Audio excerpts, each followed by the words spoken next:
Okay, we're good to go.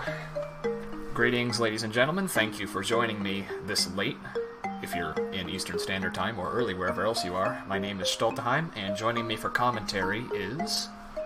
A good luck, Captain, or Eagle Captain. And this is Zwei, the Arges adventure, recently released on Steam earlier this year. It's a dungeon crawler action RPG hybrid, where the main mechanic is that you can control two characters at the same time. And it's got quite a lot of puzzle elements to it as well. Yeah. So there's different points where we'll have to solve a few small puzzles. They're not overly complex, but they're also in the dungeons. Yeah. Okay, all of my windows are in order, so I'm going to go ahead and start up the game. I am incredibly unoriginal, so I'm going to steal Eagle Captain's name for my characters. If nobody has a preference on which pet I choose, I am going to pick a catto. And I'm going to name it Captain. Timing starts when I click OK for the pet's name, so I'll give a quick countdown. 3, 2, 1, go. This is Zwei 1. Yes. Which it doesn't make a lot of sense when you say that. Yeah. Zwei 2 was released first in the US as Zwei the Ilvard Insurrection, with Arges Adventure coming out a couple of months afterward. So the release order got a bit screwy based on what Exceed was able to port at the time. Yeah, I still played this game first before the sequel.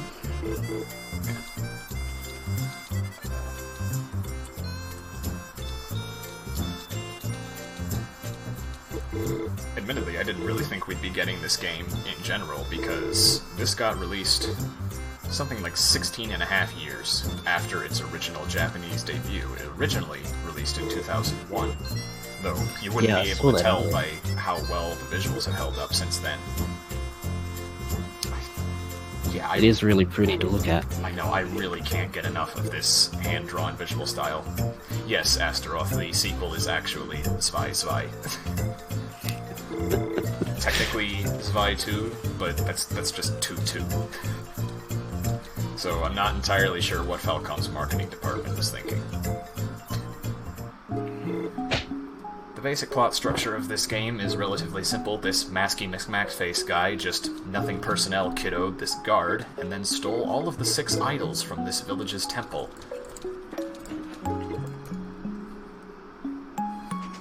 Though our heroes aren't exactly motivated by fame or heroism, they're in this for the money. There's no sugarcoating it. The filterless fashionista Pipiro wants clothes and food, and the poindexterous punster Pockle just wants to be a tryhard. Or as they're called in this run, A and good luck. Yes. And pretty much the only reason why I named them as such is for a stupid screenshot that I want to get 3 hours afterward. I have Did you get that in your run yet? No, I accidentally reversed the names in my PB. I'm so upset. So, right off the bat, we're going to buy a Power Stone and Push Mittens, the first of which increases my attack power, and the second of which allows me to push heavy objects, which is required for puzzles. I'm then going to go to Hippolyta Hill, which is where I can acquire my catto. Specifically by rescuing it from the bottom of a well.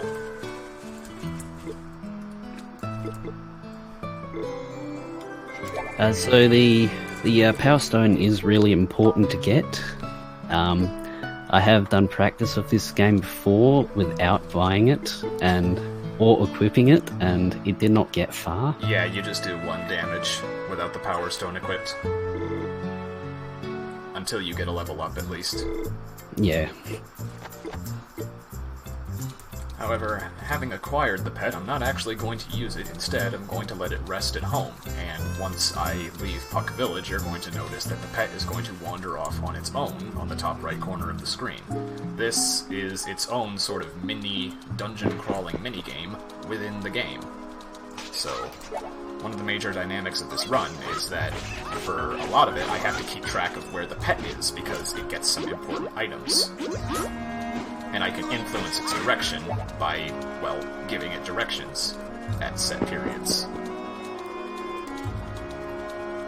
So, for example, it is eventually going to come at a crossroads, and I'm going to need to tell it to go left. Okay, Danger Mario strats are a go. He needed to take 7 damage before coming up here, and walking into this creature brings him down to 1 HP. And at 1 HP, that little bar you see at the bottom right corner, which determines whether your attacks will crit, goes 100% crit all the time. So I use that to crit stun that enemy to death and get the treasure inside, which is a banana. So, to get experience in this game, we eat food. Yes, you level up by eating food.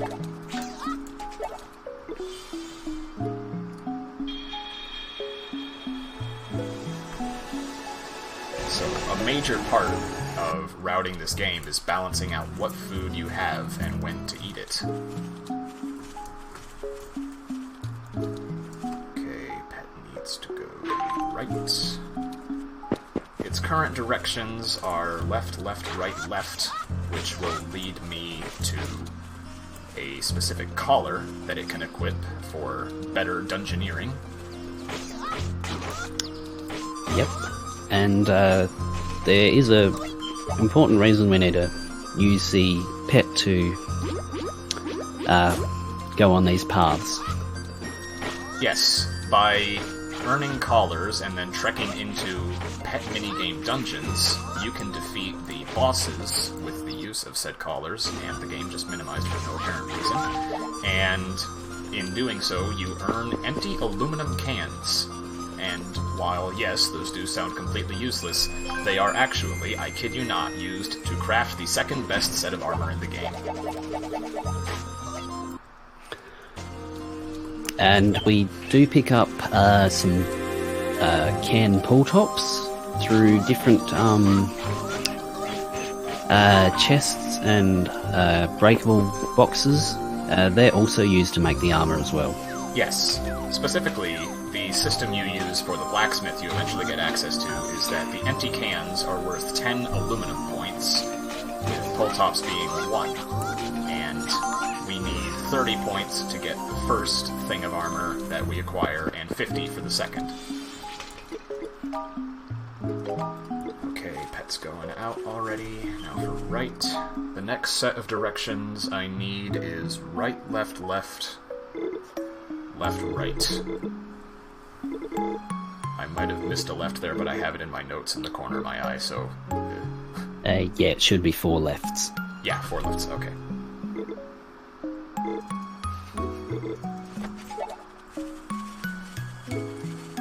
There are certain prerequisites to... should I be going through 4 or 5? 5, okay.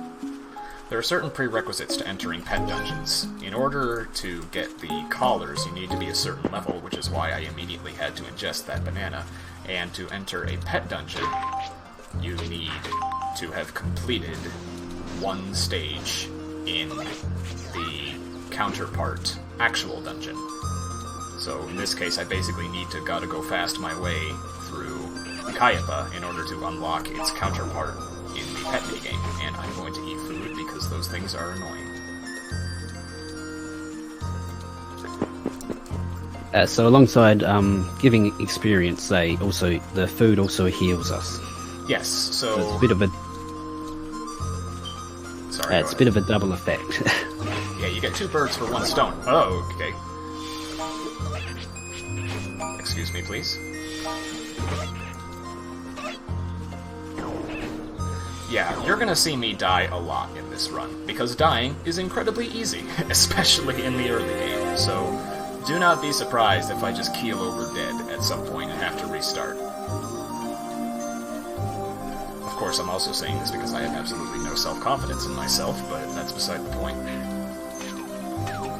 There are some really nasty rooms. We'll see one coming up shortly. It can be really difficult to get through.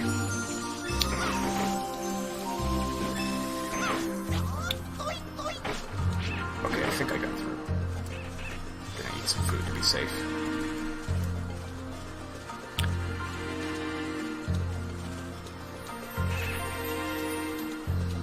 But yeah, much like the East games, you have very few invincibility frames, if any, so enemies can very easily combo you. Fortunately, you can combo them back because all of your critical hits will stun them. Of course, it doesn't work on bosses, but it's a nice method of getting out of death quick. So now we've arrived at the first fairy village area of the game, of which there are 4. These basically serve as your checkpoints / side quest areas, although we're not really going to be doing many side quests. What I am going to do, however, is I'm going to make a beeline over to the shop here, and I'm going to buy Venture Wings. We do want to get sort of as many as possible. Yeah, I was only able to get 4 there, which is a bit of a bummer, but it's not a run killer. Yet. Get a bomb there. Venture Wings are used to travel to any location you've previously visited, so they're a quintessential tool for fast traveling. Until you get the Infinity Wing late in the run, which has infinite uses.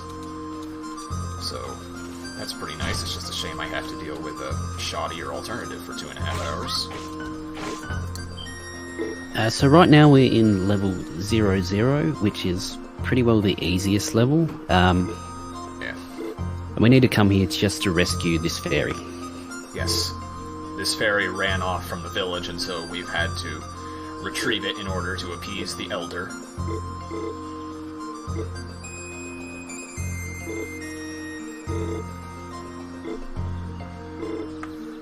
We get a bit of an obnoxious cutscene of this fairy fawning over Pockle as some sort of white knight.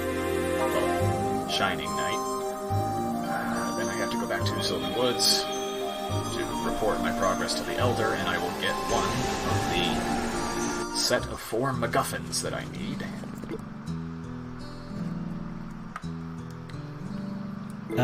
To advance the text really quickly, we just need to hold the control button down on the keyboard. Yeah, it's just a shame that that doesn't really lend itself to running the game on controller, because I've yet to find a way to bind that function to any controller buttons. Yeah. But the keyboard does have a lot of benefits to using items as well. Yes. Over controller. Because that hotbar is very useful. By pressing any of the function keys, you can immediately use an item instead of having to go through the menu. I awkwardly have I think screenshot on F12, so... Yeah, same here, so whenever I use the 12th item slot, I get a new screenshot. There's a neat little glitch you can do here. That ice is supposed to slide you in a certain direction, but by attacking the same frame you enter it, you can cancel your momentum and go in a different direction.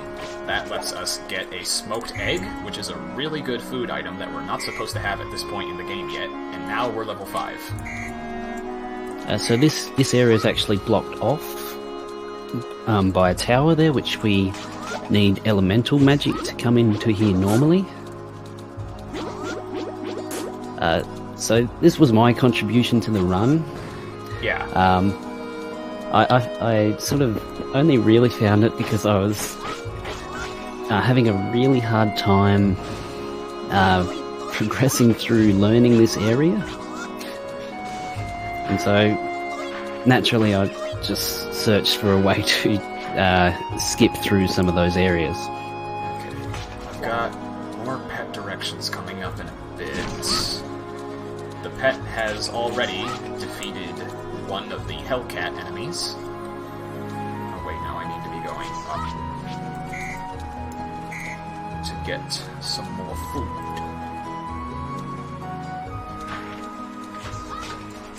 Okay, I can eat this immediately, and now I'm level 6.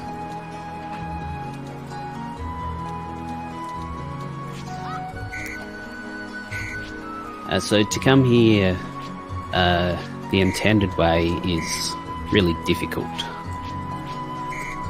in certain screens. Yeah. I don't remember what. That's the second one. I don't remember where to go. Left, right, left, left, right, left. Okay. Yep. Bit of a blep there, but I think I'm okay. And with that, we get the Water Gem, which is one of 6 upgrades to Pipiro's magic, and I am immediately going to equip it because it is incredible. Now I need to go back to Caiaphas Midpoint.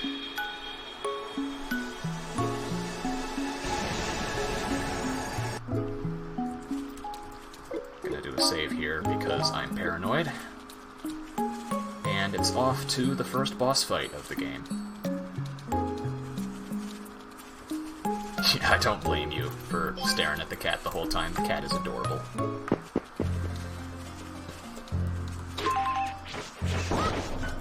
Right. There is some screwing around we need to do in this stage. I need to get that lure as a quest item for later, and you're gonna see me pretty much using exclusively Pipiro for almost the rest of the run, because she is incredible, and her long-range attacks completely trump Pockle's rather bad range.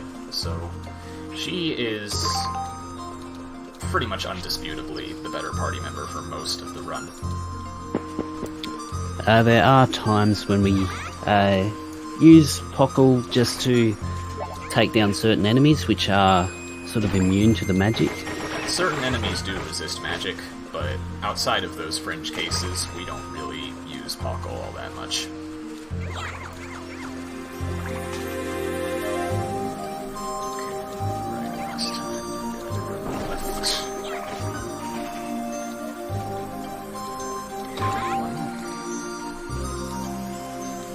You're probably going to see me getting lost in these stages a lot, because one complaint I do have about this game is that all of the floors of a particular dungeon look really samey, and I am not good at dungeon crawling. So there's going to be a lot of dead ends and goofs. But now it's time for the first boss, and it should go pretty smoothly, barring something ridiculous. It's not really a difficult boss. We're just gonna use just Pipiro and charge attacks. Yes, charge attacks can be accrued by getting a chain of 5 or more hits without taking damage. And when you unleash them, they do colossal damage.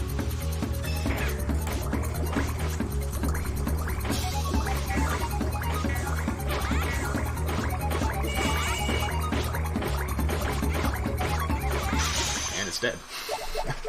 I didn't even have to move for the second part of the fight. Oh. Nice. Yeah, I think I took a wrong turn somewhere. I dead-ended on the pet. But it's fine.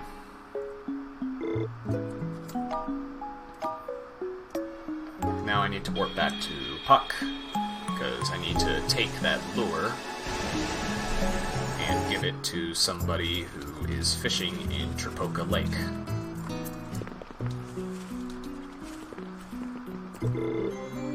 This gives us the Grappling Hook, which is another puzzling item for various obstacles in the next stage, Mount St. Kennebi.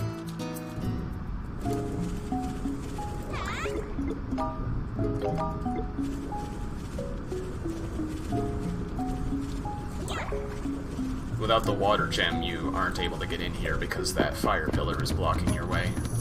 So Unfortunately, we've yet to find a way to actually get in without using it.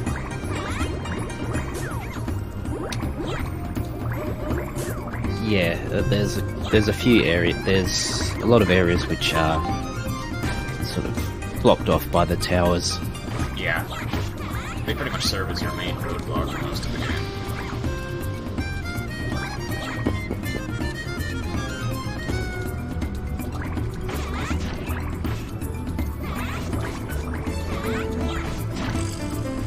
Persimmon, nice food item. Gives you a decent bit of experience points. The cat can also. We can also bring the cat into combat with us. Yes. It'll sort of help us out. We like to have it on the heal setting. Yeah. For most of the run. Heal, and more heal. Because the damage that it does at the level we have it at is rather negligible.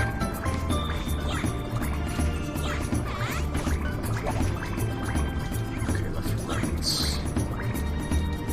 Not sure what direction I got wrong last time. I thought I was on the right track, but I guess I wasn't.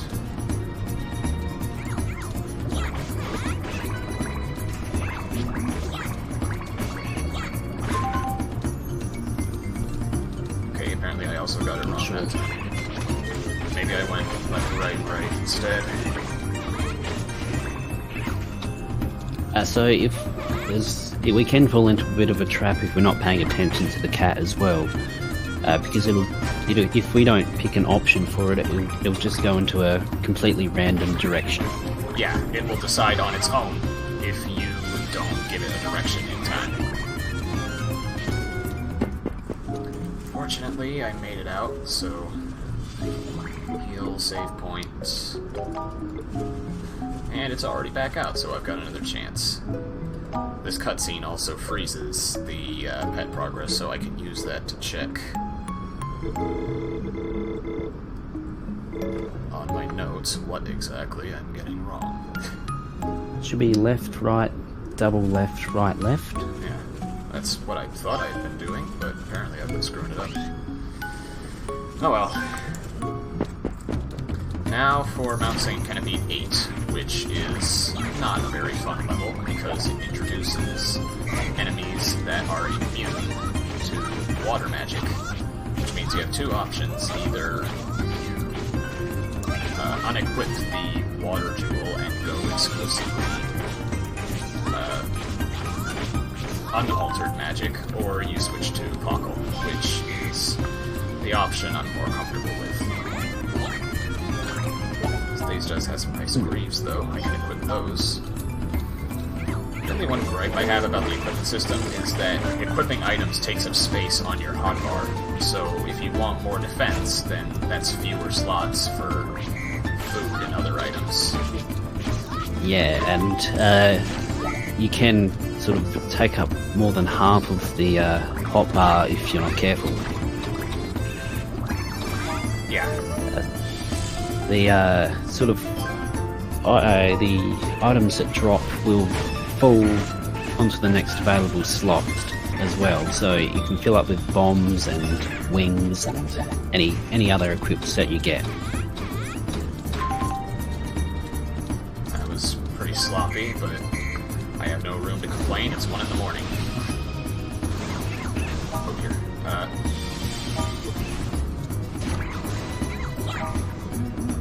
Kind of barraged by enemies here. You have very few invincibility frames, and the enemies will absolutely use that against you. Fortunately, I only have to press this switch if the game cooperates. Oh, I'm getting a glitch. Hold on a second. Some weird stuff can happen with your cursor if you... I think I just went left twice. Some very weird stuff can happen with your cursor, because when you're close to the top of the screen and you press right-click to attack, that can alt-tab you out of the game, and in addition to that pausing the game, it also completely screws up your cursor. So, that is one very annoying facet of this game that you have to deal with if you're running keyboard and mouse. And I died. Yeah. This is gonna happen a lot. Fortunately, when you die and reload a save, your pet progress gets reset, so that dead end I ran into just got reset, and now I can try it again. Yep. Yeah. I mean, that's just... There's not much you can do when your cursor starts screwing up like that, so... Just... It's a long run. Just try again.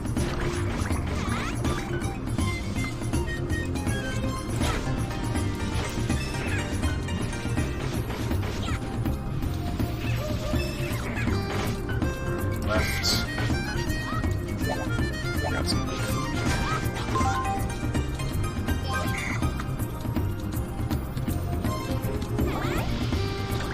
Leaves again. Equip them again.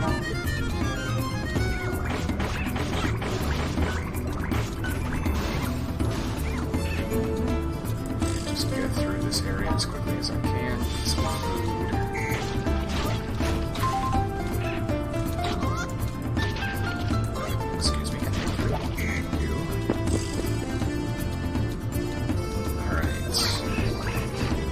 This part, I'm gonna go ahead and shove it around.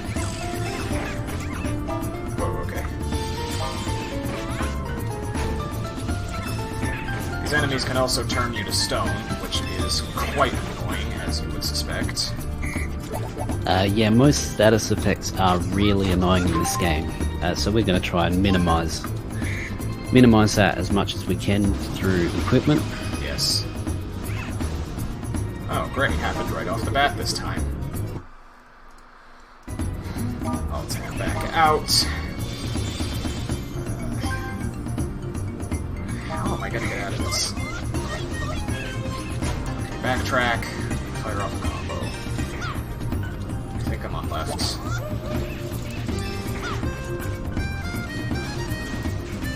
Okay, I'm fine. Stun you.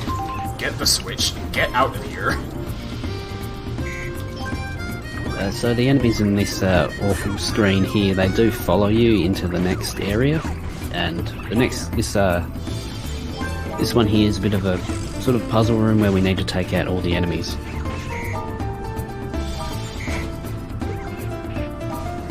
My tab button isn't working. Please, game, please.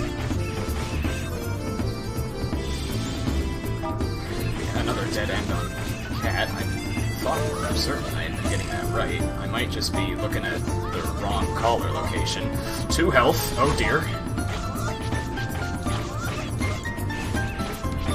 Yeah. This is not reflective of how the rest of the run usually goes. This is one of the worst stages in the game. It definitely is. Because, rather strangely, the mid-game is... the most difficult part. Can I ignore these guys? Yes, I think I can. It's a dead end.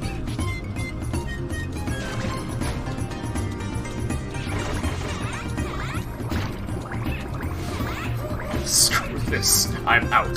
Please get me out of here. Okay, I'm out of here.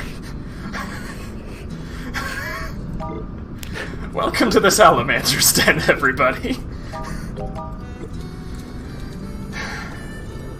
Here, there's not much to do other than talk to the Elder and buy more Venture Wings.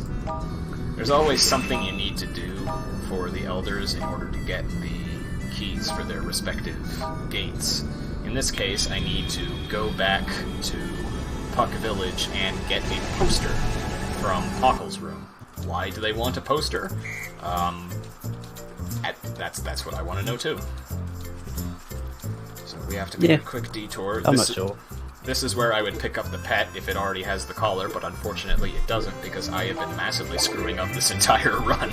So we're gonna have to do a bit of improvising. It should be okay, as long as the boss is kind. Yeah, I'm also going to switch to my second page of notes, so pardon the pause. There we go. I'll just drop off the poster.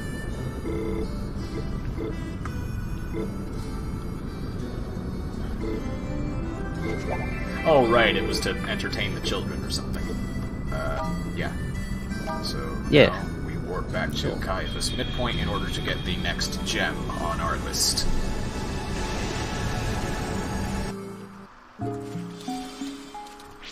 Alright, I just went left, so I think I need to go right.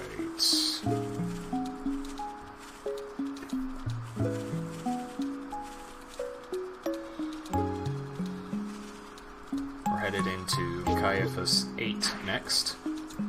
The levels aren't exactly ordered by strict number, they're just ordered by the level you're recommended to be at when you enter. So, that's the reason why we have wonky stages like Caiaphas 0.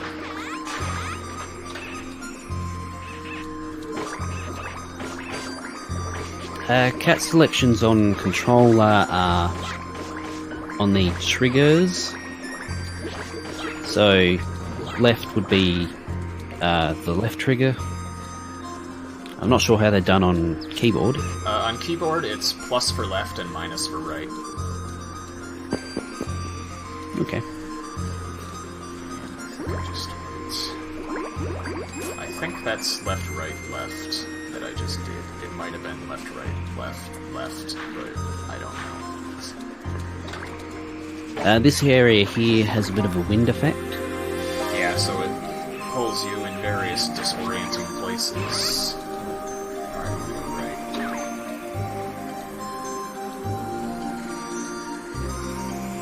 Down. Okay, yeah, that was the correct path. We need to get this switch on the top left and then try to avoid getting comboed to death. And then another left.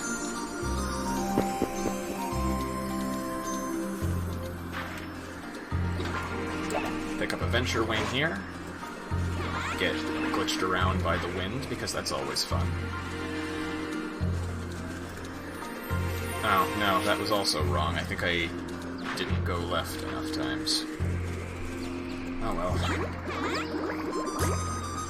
Now we have a massive loop rush. I have had questionable luck with this, because the optimal strategy would be to get all of them into a corner, but none of them want to approach you from the same angle. No, and then you're also dealing with the wind. Yeah, the wind's buffeting you around, which gets very annoying very quickly. But that's fine. Oh, we got a pull top, thank you. I will take that. Get some free food. And that's this stage through. Perhaps the only part of this run that has gone smoothly so far. But the night is long. Now we have the wind gem. Not going to equip it yet. Instead, I'm going to go to Canopy Midpoint. Thanks for the good luck. Gonna save again, real quick. That's going back out, so I've got a clean slate. Now I need to go through Mount St. Canopy level 7. How's my XP looking? 623. Yeah, I should have enough by the end of this stage to get to the level that I want to be. This stage puts you on some timers throughout the floors, because those balloons that you trigger can set off timed gates. You need to get through them in time, or else you will actually have to restart the level. But usually that's not a problem. Yeah, they're usually pretty comfortable to get. Yeah, they're usually pretty lenient time limits, and I think I only have to do 2 of them through this stage. This stage is pretty comfortable otherwise. It also introduces new enemies that are invulnerable to water magic, but are weak to wind, so I have to keep that in mind by switching out my jewel loadouts. I've gone left, right, left. I can't screw this up that many times. Need some food to get myself back up to snuff.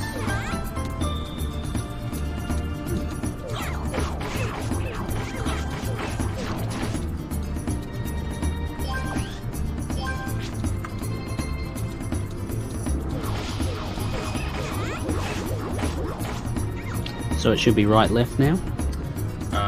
No, I only did one left. So Okay. it's left, right, left, and then left, and then left. Right. I should be entering... Yeah, I think I'm on the right track. So now we're entering the boss of the area. I'm gonna pause just to make sure, and then I want to eat as much food as I can with the hopes of getting to level 7. So I should have enough to achieve that.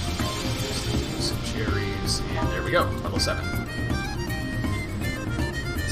This next boss can cause us some issues. It does like to heal up once it reaches a certain health threshold. Yeah. And at that point, we're going to try to use our charge to 0. Yeah, I've been saving charge attacks throughout this segment so that I can unleash them all once it gets to that health threshold. In the meantime, I'm just going to wail on it with normal attacks, and wow. He's actually really behaving. That'd be a first. I know. Okay, I think I've got the right one now for the cat. No? Really? Could have sworn I had the right directions on it.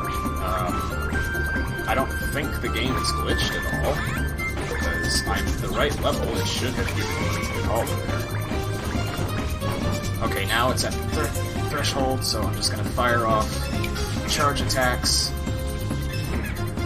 with the hope of killing it in time. Don't let it get away, please! Okay, it's dead. Oh, good. And that dorayaki is out of bounds. I can't get it. That's actually never happened. Add that to the that's never happened before counter. Wait. You're saying I already have the fire color, Delphi? Oh god. Wow. Wow. Oh man, I'm tired. Okay, where am I supposed to go next? I'm supposed to go to Puck. I can't believe I've been doing that this whole time. Yeah, I'm just gonna go home and check the pet just in case. Take the buddy with... Son of a... Oh man, this is great.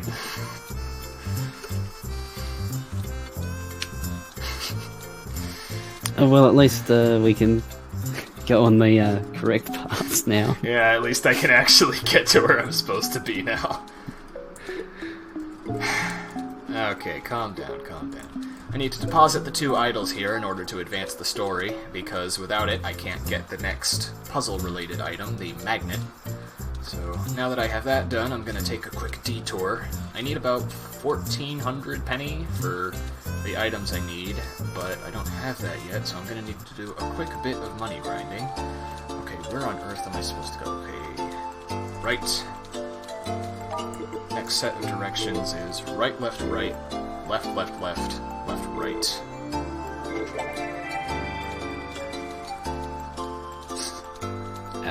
But the good news is that after this set of directions, it is a little while before the next lot. Yeah. So, my poor sleep-deprived brain can have a break. This dungeon is notable for having a lot of chests that contain money, so I'm just going to use that as an impromptu method of getting the 1,200 gold that I need. The magnet is used for pulling metallic objects in your direction, so it's going to be used pretty liberally in many of the dungeons ahead. Okay, this 1397. I'm off by 3. Thanks. Okay, I think I went left last time, so I'm gonna need to go right. Oh, I need to heal.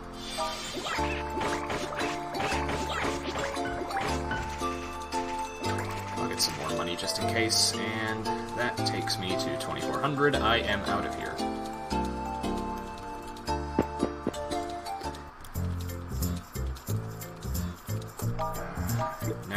So, Confuse is a really bad status effect to get. Yeah. It's really hard to control. Because your controls are reversed and you don't have any timer for when it wears off. I accidentally pressed right. I have no idea where the cat's gonna go now. I need to buy 2, 3, 4, 5, 6, 7 dynamites. And now I can head to the next dungeon. Clop Caverns. I think I'm headed in that direction. Yes, I am. Okay, this should be fine. Since this is an Earth dungeon, all of the enemies in here are generally weak to wind, with a couple of exceptions, so it's nice that I... oh, yeah, I accidentally went to Clop in the that minigame, which I can't go to yet because I haven't actually completed anything in Clop on the actual game side. Real quickly blow up this block. Should be getting enough items to level up to level 8 within this stage. Unless, of course, I'm thinking of a different one, which is completely possible given my current mental state. Okay, I need to go right. I'm going to heal up real quick. I'm going to fire up a charge attack here because these enemies are nasty.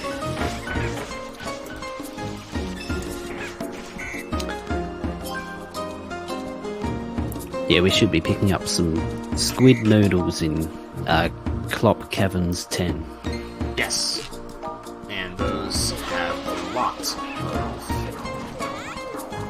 of experience points associated with them. I believe it's 540 per pop. I think I just went to the wrong place. Yeah, I just got trapped. No. Oops.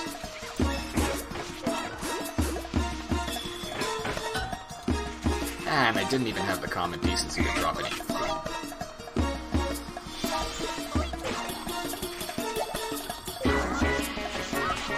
Okay, I just went left, so I need to be going right, and then it should be left from here on out.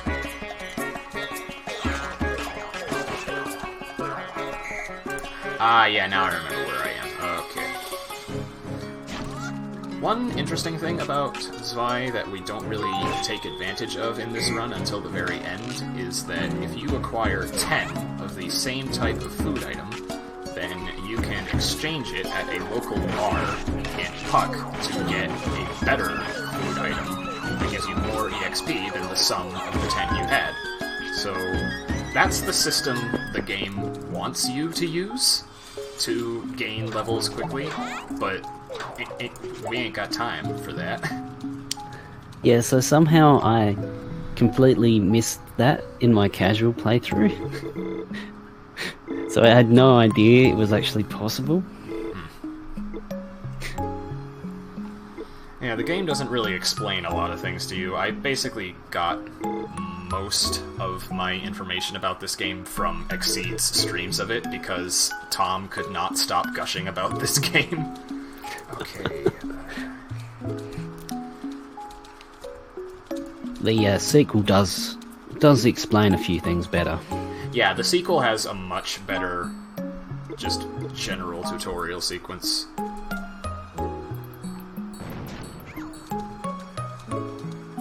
Alright, I'm going to enter Canopy, the next pet dungeon, and let's see, 1177, I should be able to make that. Yeah, I'm at 397, so the next thing the squid noodles I eat will get me to level 8. Good. Use another dynamite to blow up these rocks, and now we get introduced to my least favorite enemies in the game, these ghost-looking things. They are everything wrong with this game's combat. They can turn invisible whenever they want to. They can phase through your attacks, and if they hit you, they have a chance to inflict every status effect in the game at once. So these are not fun enemies to fight. Nope. Whoa, okay. Went left once, right. These enemies are being kind of annoying. I'm going to try a charge attack. Okay, there we go. Got an apple, which is a nice item to get. Pick up a pole top there. Blowing up those things with the dynamite would be faster, but I need to conserve the dynamite I have. It's not that much slower just to run around. And squid noodles, level 8 get.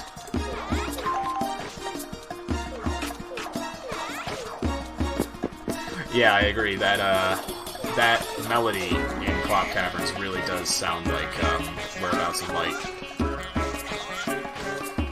And there are some sound fonts in this game that sound like they came right out of the Gagarin games, especially some of the later stage themes.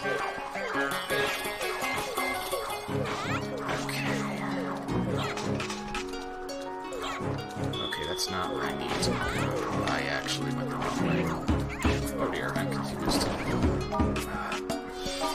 Fortunately, now that I've gotten the pet stuff I need, I will not need any further directions for it until I'm level 10, which is the next level at which I can get a collar.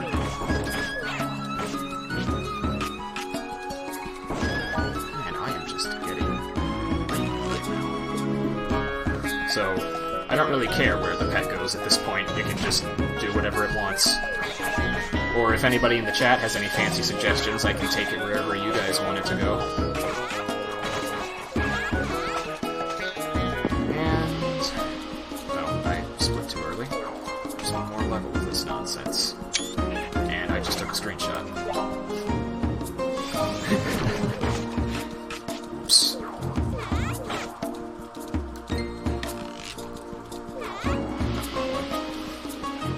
Team left? Team left. Alright. Alright. Well, actually, the funny thing is, exclusively going left is my next set of directions. But I can't do that until I'm level 10, because that's the level requirement for the collar. Some free food here. But I shall appease the chat. Left we shall go.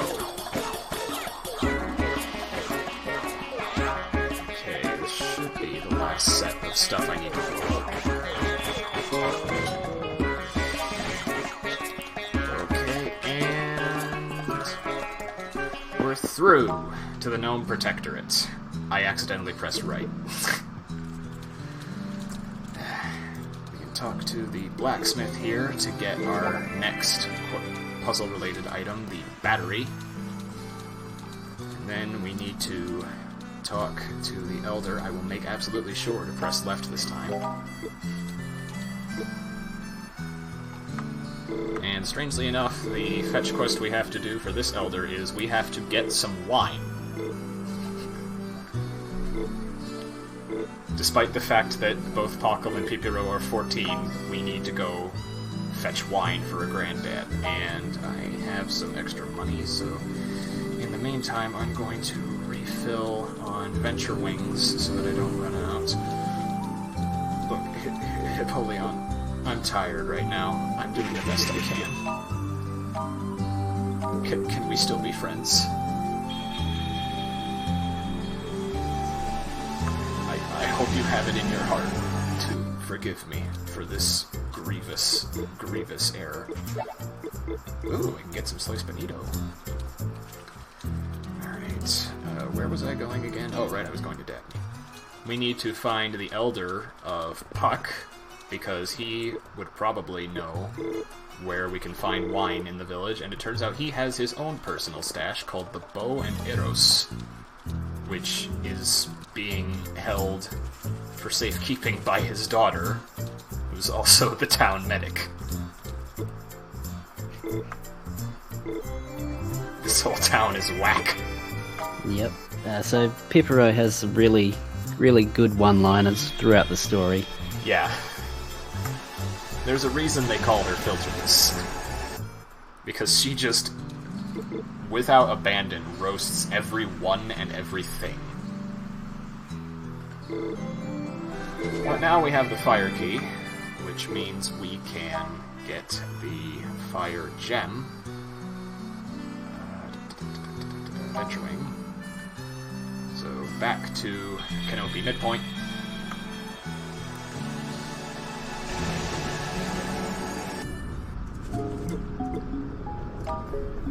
Wait.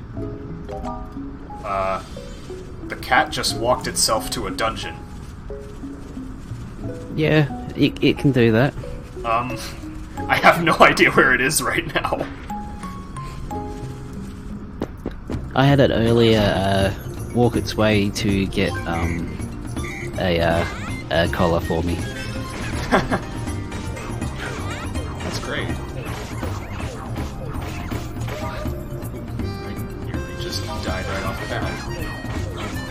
This is, in my opinion, the second worst stage in the game after Clomp 15, because there are so many enemies, they have so many different resistances, they throw so many at you at once, and they're just incredibly annoying to fight all around. Yeah, all of Saint Kenobi are not my favourite levels. Agreed. Especially because it kind of gives your movement too. The main method of fast movement in this game is diagonally against a wall, which for some reason is faster than just either diagonally in general, or... Ooh, 1 health. Okay, that's first close call of the run. But all of the walls in St. Canopy are all jagged, so you get stuck when you try to wall grind. So you can't even go fast.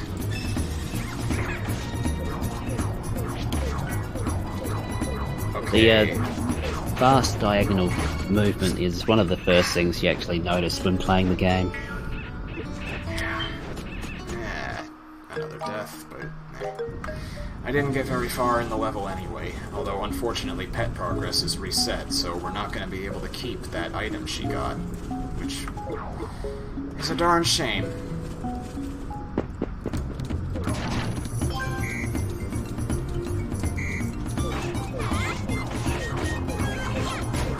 Through these guys.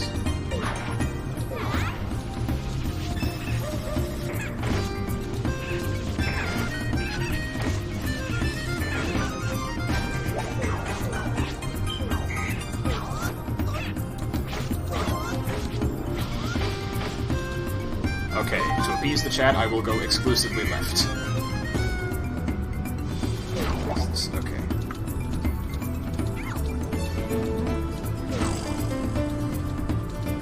Okay, let's try that again and hopefully not die like a moron this time. Okay, let's see. I'm gonna try to get that item there because it's a really nice thing of armor. But it's just getting it is the difficult part. Because there are 3 obnoxious enemies in the way. Okay, got it. This will help with my defense drastically. Charge attacks are often the best way to deal with a group of enemies. Yeah, it's one of your best crowd control tools. Whoa, 2 health. Okay.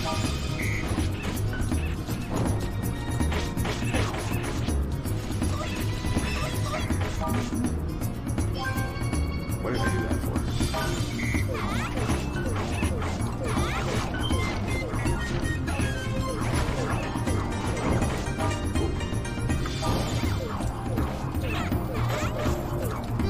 This is another route the enemies route, which is quite hectic.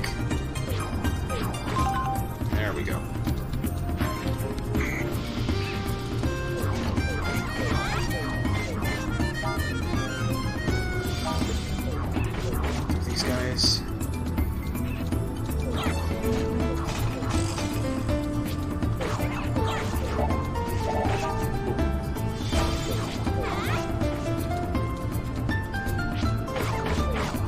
So the usual, the rooms we need to kill the enemies are usually the worst rooms. Yeah. Just because there's so many enemies in them. Yeah, and enemy AI is generally invariant. They will always swarm you all the time. And when there are 8 of them, that becomes a little bit difficult to deal with.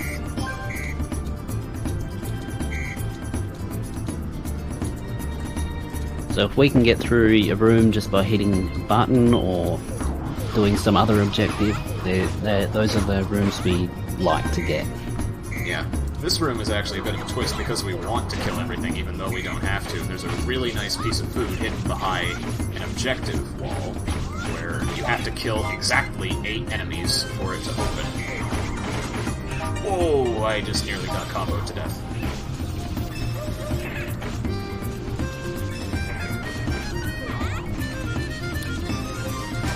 Those scissor enemies can do just crazy amounts of damage really quick. That's why getting down the rhythm of your critical hits is so important. Okay, that's 7 enemies, so I only need to get 1 more. I will pick on you.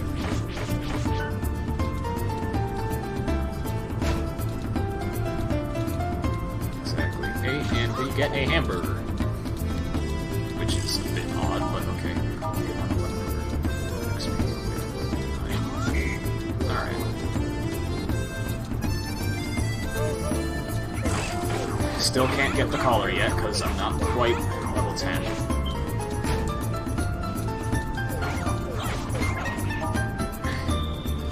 I'll just eat it now, because why not? And this is a dead end. Okay, I need to go the other way.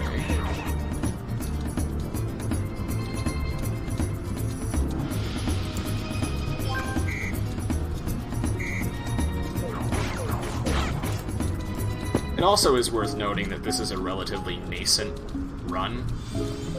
I've really only had this route up for about a month and a half now, so it's still very rough around the edges and needs a lot of work, especially in the mid-game, to make it more bearable. Okay. Yeah, we haven't really sort of optimized it too well. Yeah, so basically what we're trying to say is World Records 3.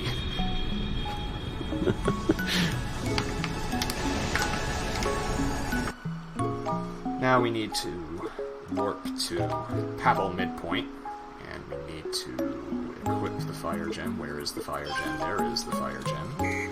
Because we are going to head to the next fairy village. And a lot of the enemies in here are weak to fire, this being the water area. We shall continue going left as per the chat's demands. The fire magic's actually really nice to use. It shoots off in a straight line, and it's not quite so awkward like the wind. Yeah, it's pretty nice.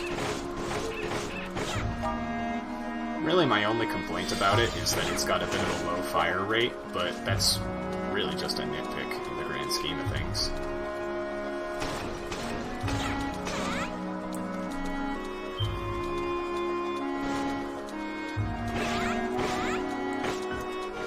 Cleared that area out. It's just a Zwei thing. This game does some odd choices with enemies.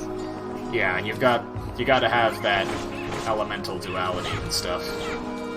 Because naturally the fire enemies are also weak to water. I'm gonna eat here because I have a tendency to get comboed to death. And I'm frozen today. Okay, good. I got the thing I needed, and I got a tuning fork, which will actually be useful later. Of all the things to make into an important quest item, Zwei chose a tuning fork.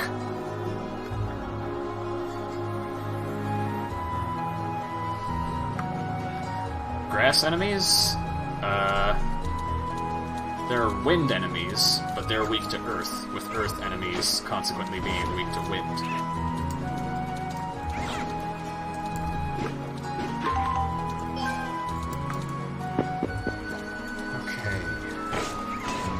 Whoa. feel like half of everything I've said in this run has just been variations on whoa.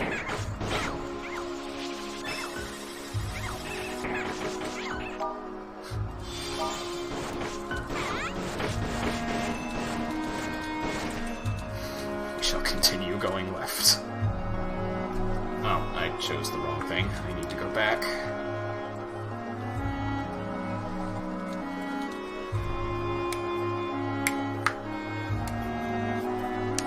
Well, I don't know, because on one hand, water Pokemon are not weak to fire, but ice Pokemon are.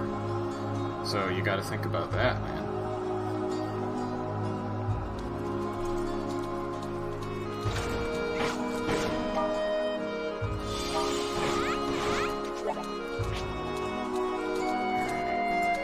Got some donuts there, those are useful for experience, and then I can go over here and get an empty can. Again, if you weren't here earlier, we use empty cans and can pull tops to make some of the best armors in the game later on. Yes, this game makes all the sense.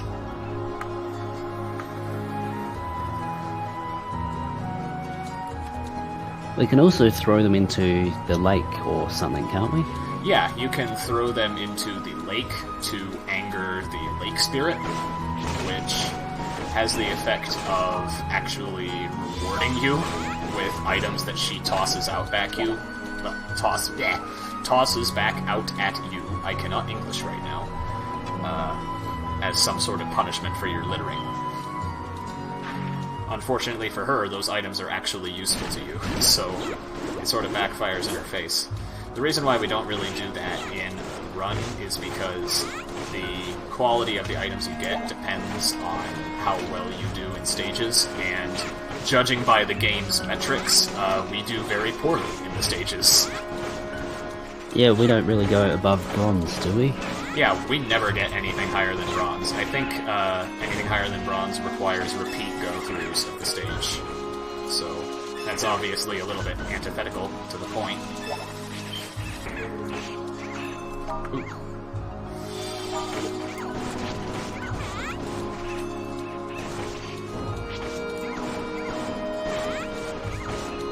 Man, it is going to be really nice when I get the freeze ward. Wait, I don't have enough money for the freeze ward. Yeah, that costs, what, 9,800? Yeah, yep. Though we're through to Undine Land anyway, which is actually kind of humorous because in an attempt to gain traffic in the area, they turned it into a theme park. Yeah, we can play different sort of mini-games up there. Yeah, this is where you play all of the mini-games, such as Typing of Ys, Zwei shooting. I'm just going to save here and move on to the third page of my notes. I'm going to talk to the Elder real quick.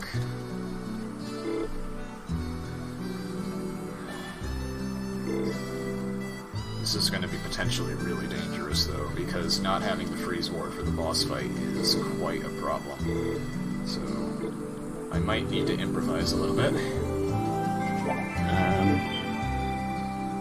We can't farm any more money up? I can probably go back to Numa's mansion if I need to. Yep. I'm just hoping I don't have to do that. I might be able to get enough money from the enemies in Battle 11. Okay, nothing I can exchange with Chai. So instead I need to talk to her at the back counter to place this poster. The Typing of Ys exhibition, I have no idea whether or not that will actually work, because by the time I end this run, it's going to be like 3-something in the morning, and I'm going to be... I don't know whether or not I'm going to be alive by then. So... Yeah, it might not be the right sort of exhibition. Yeah.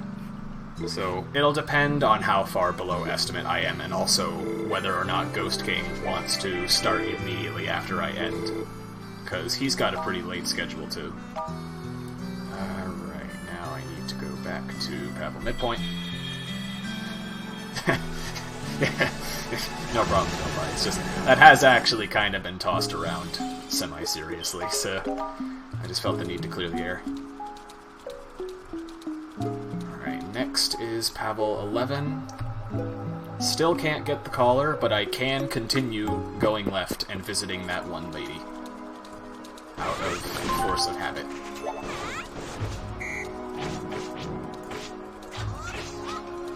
Get a sandwich there, which is a nice food item. Actually, wait, hold on. Oh no, he's already at the thing. I thought I might have been able to get enough food to level up to 10, but no, he already got there. What a shame. Oh. Oh dear. I am getting... We still do have a fair amount of time before it's needed to be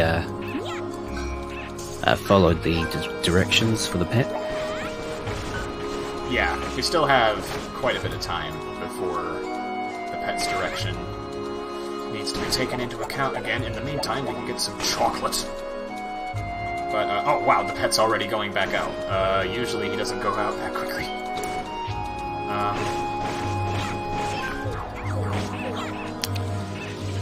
Yeah, so those food pedestals we've seen, they drop a random amount of food. Oh yeah, I can get to level 10 right now. There.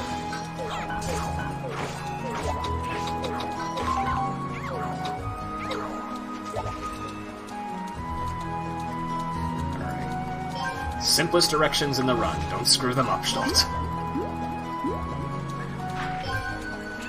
We'll have to pay attention to actually getting the collar this time. Yeah. This floor is actually a really neat puzzle. Oh, that's 5k. Yeah, now I have all the money I need. I will not explain it until it's done, but there's a really neat dynamic with this puzzle here. Oh, I just accidentally teleported. Oops. Alright, talk to you.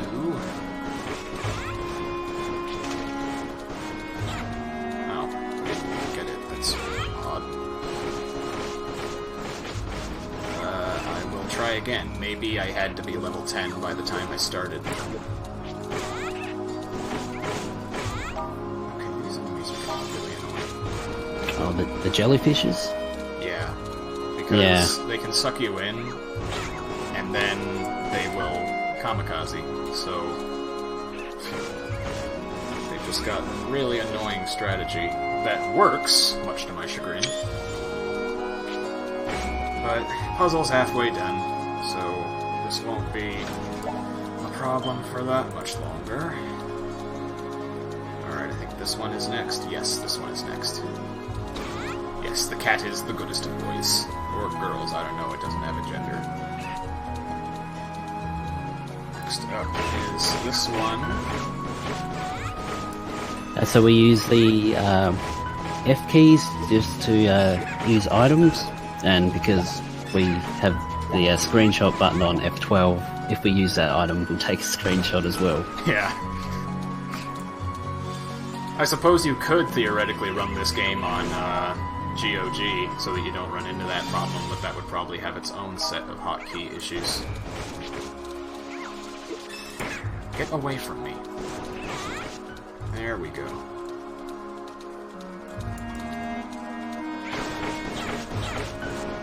Be able to get to level 11, which would be really nice for this fight.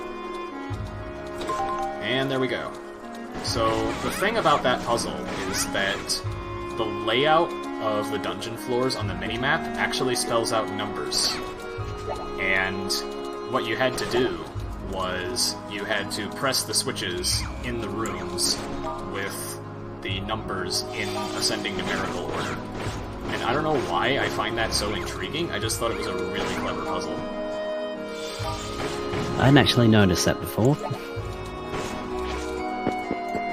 Okay, I'm through. And the reward for that is a lemon, which is really nice. Oh, no, I was only level 8, so now I'm level 10, and now I should be able to get the collar. Okay. So that's where I had gone wrong. Now for this fight, which is a pain. Alright, talk to you. This should get me the collar. Yes. Okay. I'm all where I need to be. Just allocate some food because this fight is incredibly long and I do not want to die. And in we go.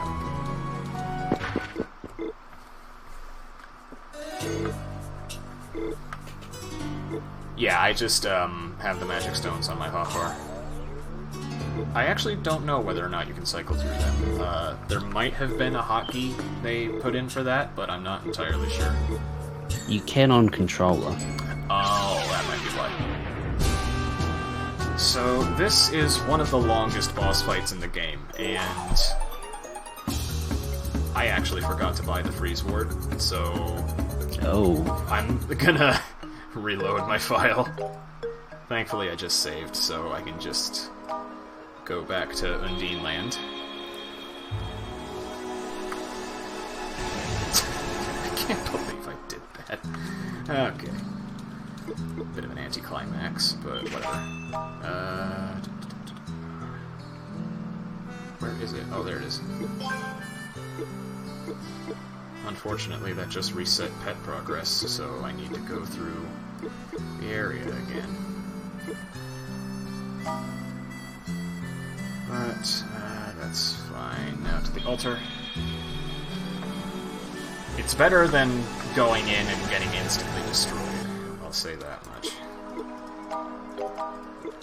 And pet directions are still simple, just go left. Am I level 10? Yes, I am. Okay.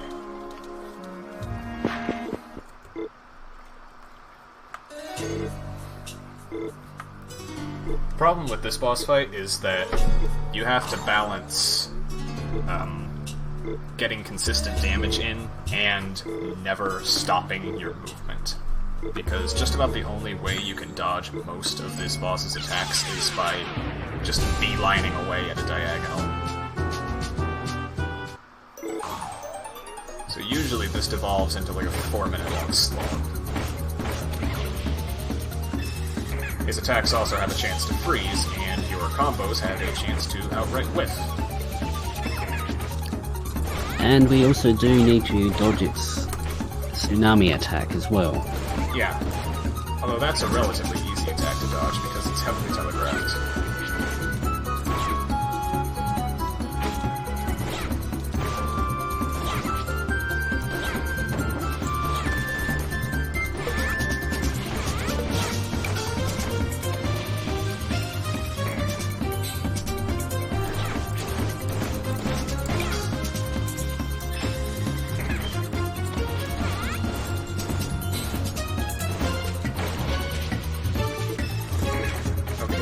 Warning, we have to get behind cover, but fortunately he's wide open this time, so he doesn't wail on it. Should have the collar by now as well. There we go.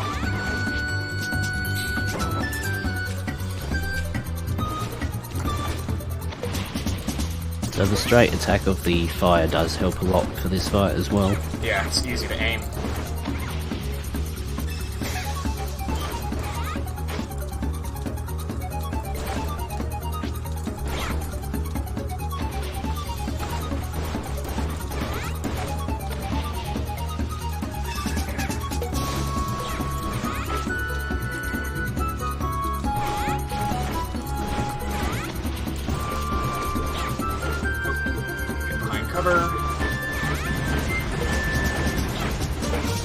Alright, next pet directions, right, left, left.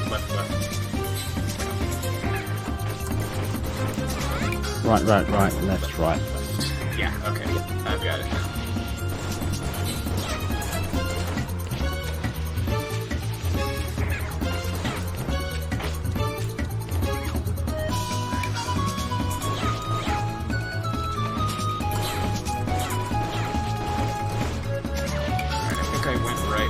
Already, so I just need to go right again.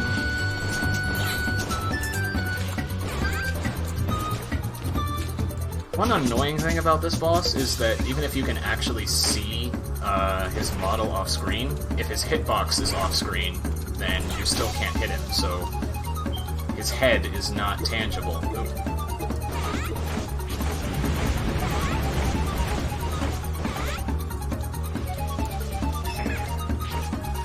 Alright, that's the third right. Almost done with this. Whoa. Taking a screenshot.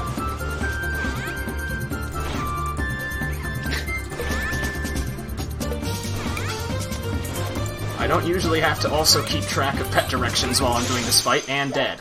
Okay, that took far longer than it needed to.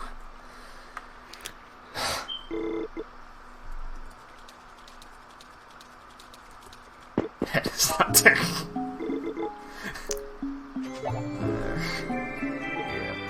At least we took him down to one attempt instead of a few. Yeah, that was nice. Okay, where do I need to go next? Puck. Right, this is the little detour. I need to equip the tuning fork, I need to put all that stuff back on. And I need to head to Trapoka.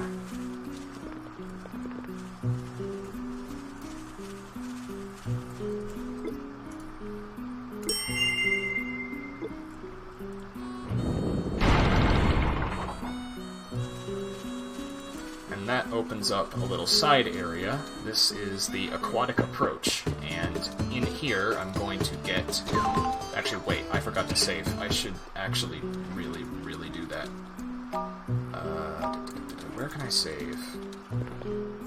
I can save in Puck, and I just went the wrong way with the cat. Oh well.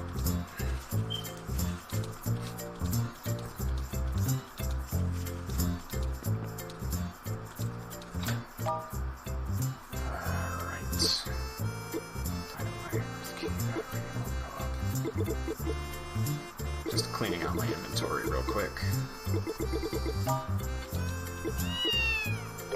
Take them with, and then immediately drop him off.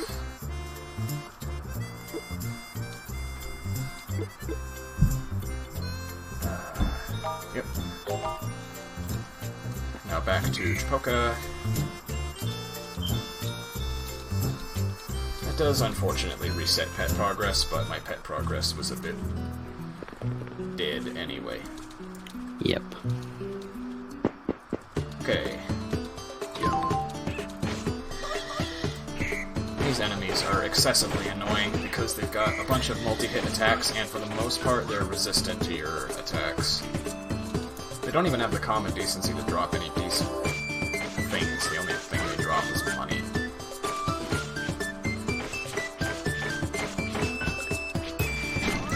Do we need much money for the rest of the run now? Just about the only thing I need is 9,800 for the stonework, but yep. After that, there's nothing I need.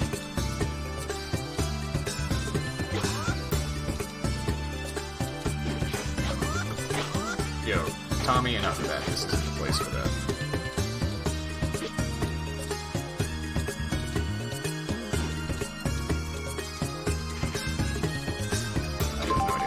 Okay, there. There was a switch there that I couldn't see.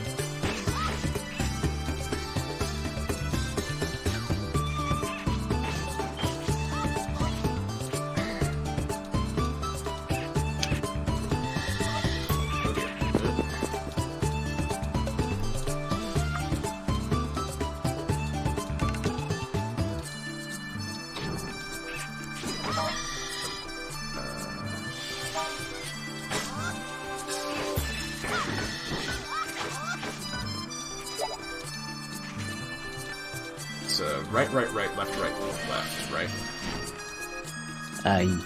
Yes. Alright. I probably shouldn't have ended that with right. I should have just said something less ambiguous. These I'm pretty sure you're right. Yes.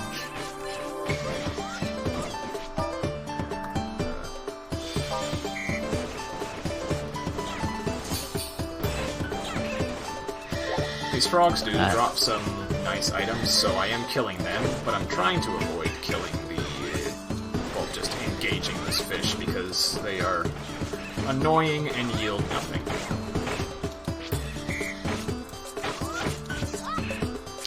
So after this area, we're going to Clop Cavern again? Yep. Is that right? I believe so. It's where we get the next gem. Unfortunately, It's also the worst stage of the game. And do we want the stone ward before we go into that cavern? That would be advisable, yeah. So I'm probably going to make a quick stop at the Gnome Protectorate.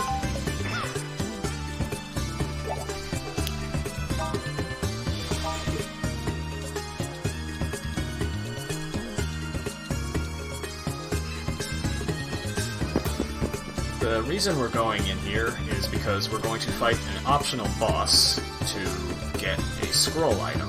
Technically, this item is not required for the run, but I do not have the skill to do this run without it. So I'm just going to make sure all my equipment is in order. Okay, left. Yeah, I'm good to go. I'm just going to do another safety save.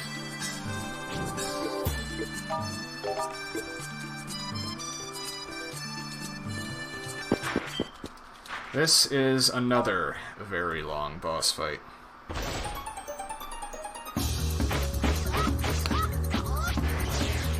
Is there anything we need to worry about too much from the boss itself?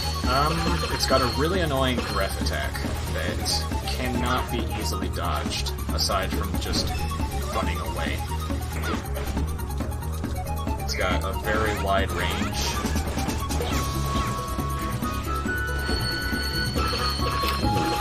Yeah, I saw that. That's nasty. Yeah. I forgot to load up on food items. I think I'm actually just gonna reload. Because one thing I don't like about this game is that you can't access your full inventory when you enter a boss fight. You can only use the items that are directly on your hotbar. So you need to have your hotbar set in advance before you start the fight. And that's quite annoying. As for character choice, I actually like to start out with Cockle, because he has a higher attack rate, so I can get more attacks in at the start. But after that, I usually switch to Hippo just for range.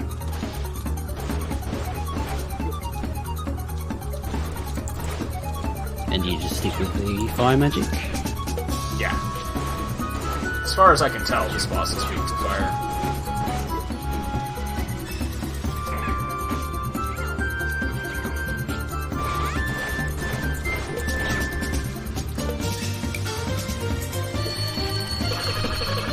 Okay, it's already set to right.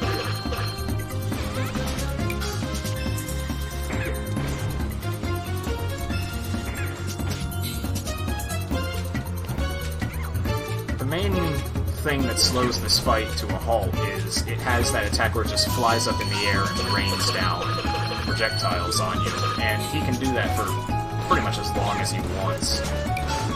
So you're just trying to get him to cooperate with you, and he doesn't really telegraph it, so if you fire off a combo attack and he decides to fly up, then that combo attack's gonna miss.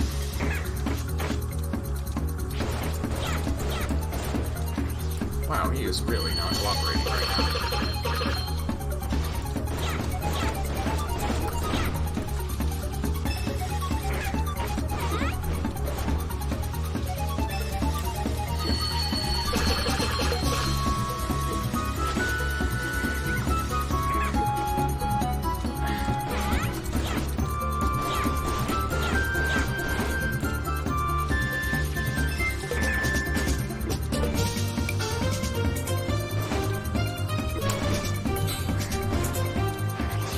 Alright, he's going back up in the air.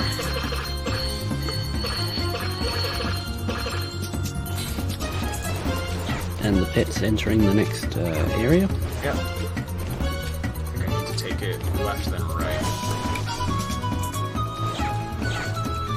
Wait, no, it's right then left. I screwed it up again!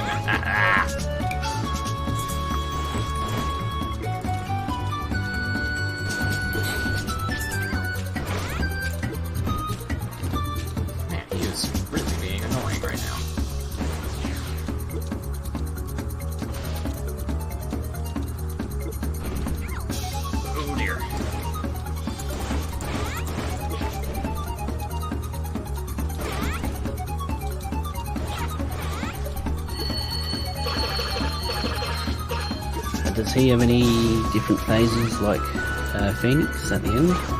Just about the only thing he can do differently is that when he's at, I believe, less than 10,000 health, he can sometimes stay up in the air for longer if he wants to. And he'll give you some extra lines of dialogue. But yeah, this is a really slow fight. There, we finally got a combo.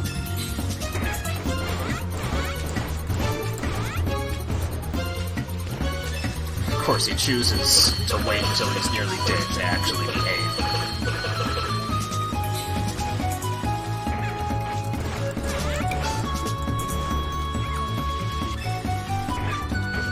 Okay, he's nearly done.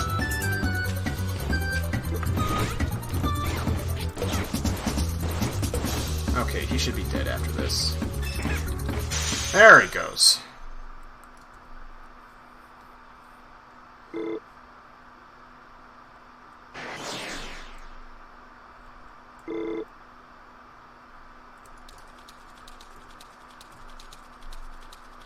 Okay, and for that we get the Water Scroll, which is one of the most busted items in the whole game. For every hit we deal, we gain 1 HP regen, and that doesn't sound like much, but it means a lot when you're pumping out as many attacks per second as you need to in the latter stages of the game. Where am I going? I'm going to the blacksmith. Does that work if you hit multiple enemies with one attack? Yes. I think it'll count all of them. Okay, so now we finally have the Stone Ward. I don't know whether I've gone right twice or 3 times, but, there's little I can do at this point to speed things up. So now we need to go to Clock Midpoint.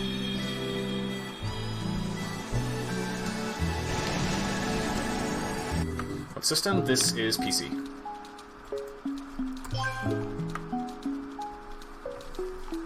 I'm just gonna go right. This version was released earlier this year. Yeah. On PC. It would probably help if I saved.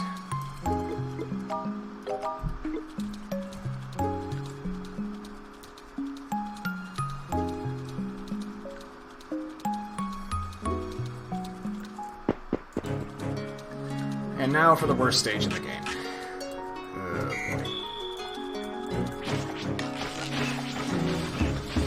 Clop itself isn't really that nice to run through, but it just generally gets worse as you go down. Yeah, especially with upgraded ghost enemies, because we really needed those.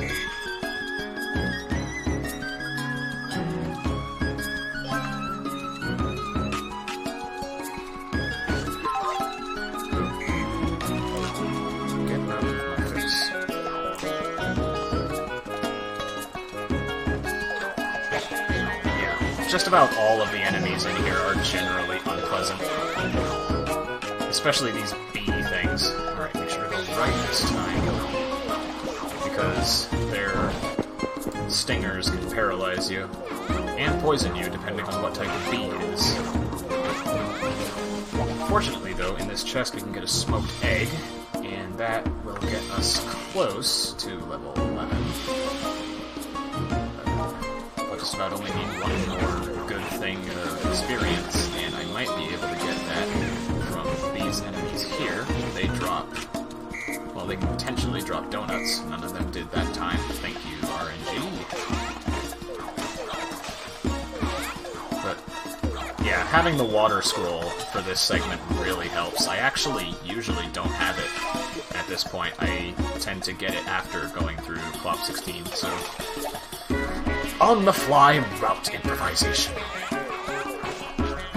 Makes sense if this is a difficult area. Yeah.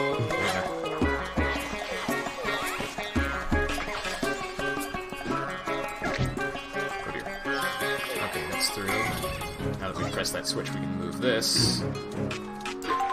And I'm out of here. I don't want anything to do with this area. And that is 3 Hellcats down. Yep, so that's our second empty can. The second Hellcat we defeated gave us a beef chow, which we used to level up Captain. Oh god, now it's time for this part. Okay. If you hit any of these things, you trigger the whole horde, so... slowly, carefully... I'm out! Goodbye! See you later. Never. I do not want anything to do with this stage anymore. Please get me out of here. Okay, thanks, bye.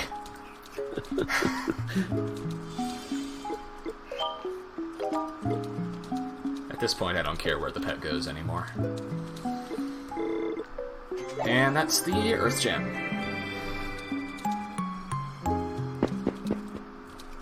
Where do I need to go next? I need to go first to Puck, because I'm going to pick up the pet now that it has nothing else to do.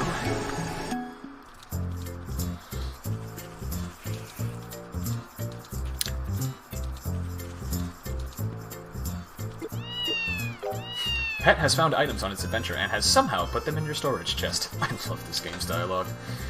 Right, so beef chow. Gonna use that real quick. And work back to Club Midpoint.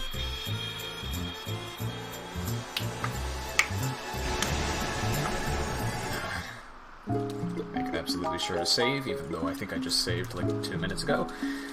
And on to Club 16.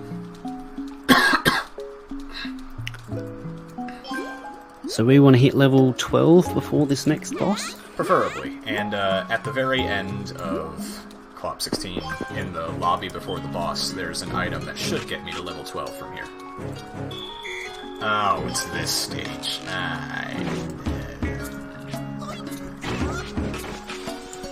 Not the biggest fan. Because you gotta take this shiitake-looking thingamajigger, and you gotta carry it halfway through this floor, with enemies bombarding you the whole way through.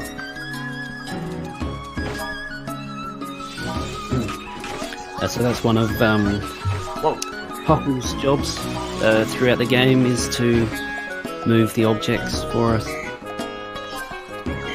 Yeah, Pockle is the only one who can actually push those. Pipiro does not have the gains necessary.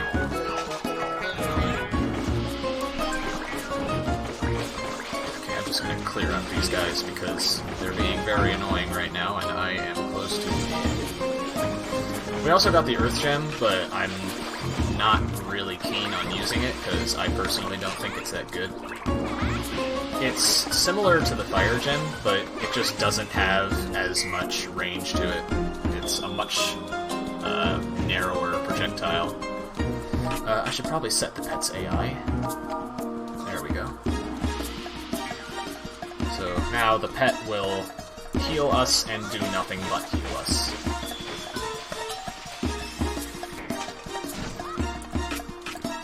The good news is that this is the last time we're actually doing any dungeoning in Clop. Yes, this is the last of Clop, which is good. We get a nice pair of... Oops. Actually, those increase your attack. I don't want those yet. Through there, we can go here. And the nice thing about boss floors, well, dungeons leading to bosses, is that they all only have 2 floors each instead of the usual 3. So they are markedly shorter. Is this the boss rush room? Yeah, this is the boss rush room.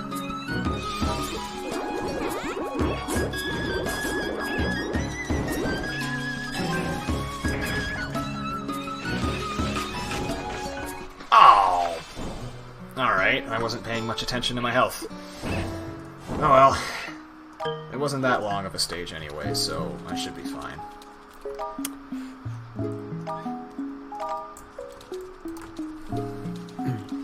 That's unfortunate. It is really easy to actually lose sort of concentration on where your health is with so many enemies on screen. Yeah.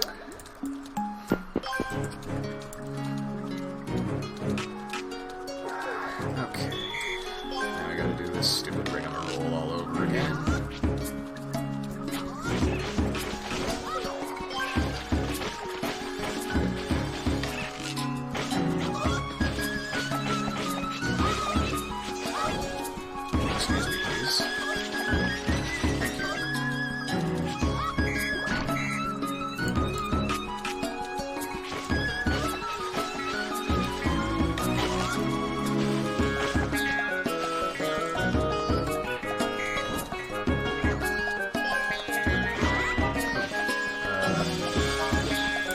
have a charge attack, so back up, unleash.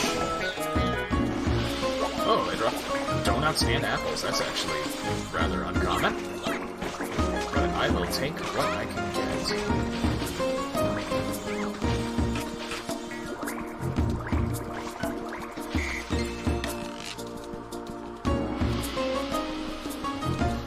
One thing that gets a bit annoying about the game is that the push mittens that I equip to move these mushrooms faster, they decrease your stats.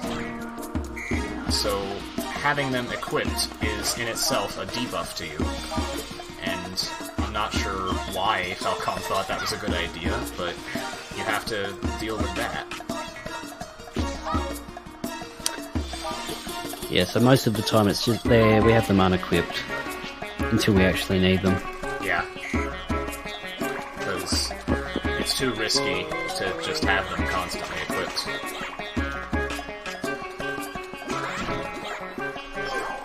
Okay, let's try this again. And this time I have 2 charge attacks, so it should be a little easier.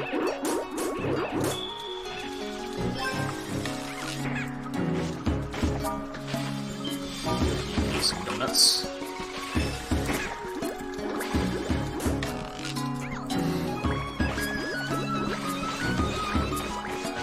Alright, I got him cornered. The little smiley faces that you sometimes see underneath the health icons, that indicates the charge attacks. Yeah, that indicates how many charges you have left.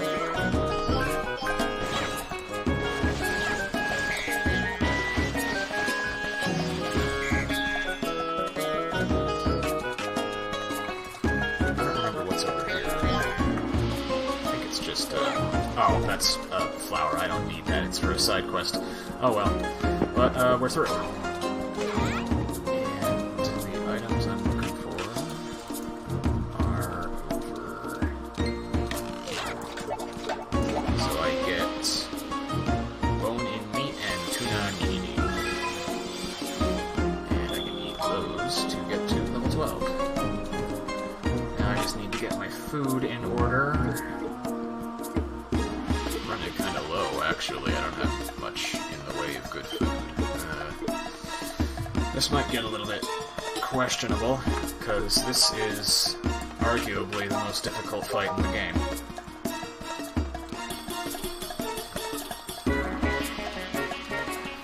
I would be incredibly surprised if I get this on the first try, because this boss is very annoying and very difficult. This version is on PC. This version released earlier this year. And yeah, it is a Nihon Falcom game. They also released a sequel, Zwei, the Ilvard Insurrection. Yay, 2-headed dragons. Does this remind anybody of anything?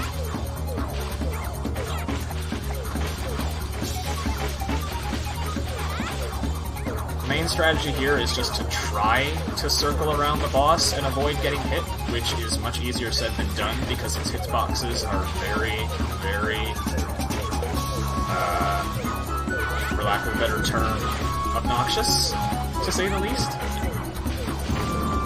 But it's a good thing for the wind magic on this fight because of just how the way that magic spreads out. Yeah, it spreads out in a circle shape, which is useful for encircling and dealing damage, and it helps that this boss happens to be weak to wind.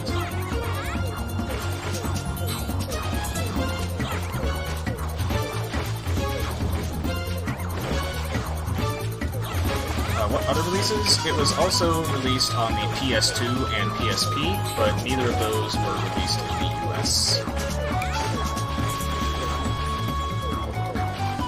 Okay, I'm going to start the sequel to this game is also out on PC as well.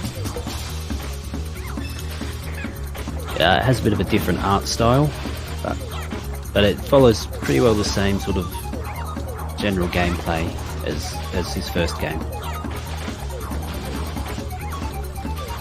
Okay, can you do the attack I want you to do, please? You haven't done it all fight long. He's dead!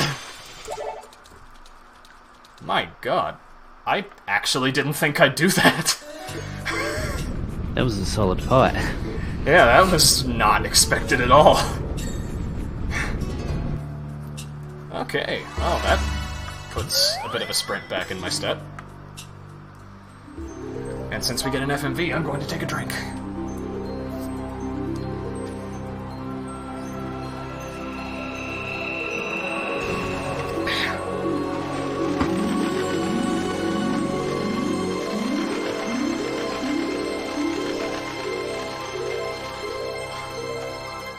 Unfortunately, those FMVs aren't skippable. For whatever reason, the first FMV at the very intro of the game is, but none of the others are. Which is part of what makes the final boss so risky.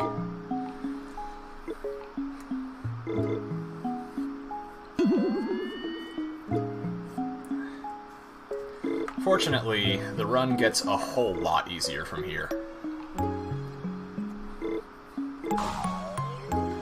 No, the config menu does not have a disable FMV option. In fact, I don't think this game has a config menu at all. No, I don't think it does. It's very old school. Okay, so back to Puck.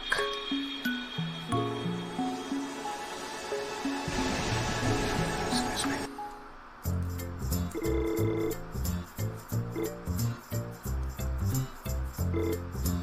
And now I'm going to drop off the pet.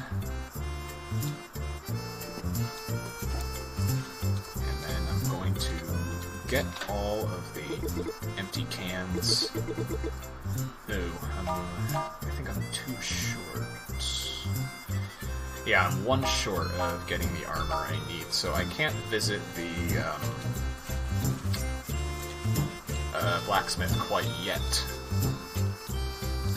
But I can enter the next area.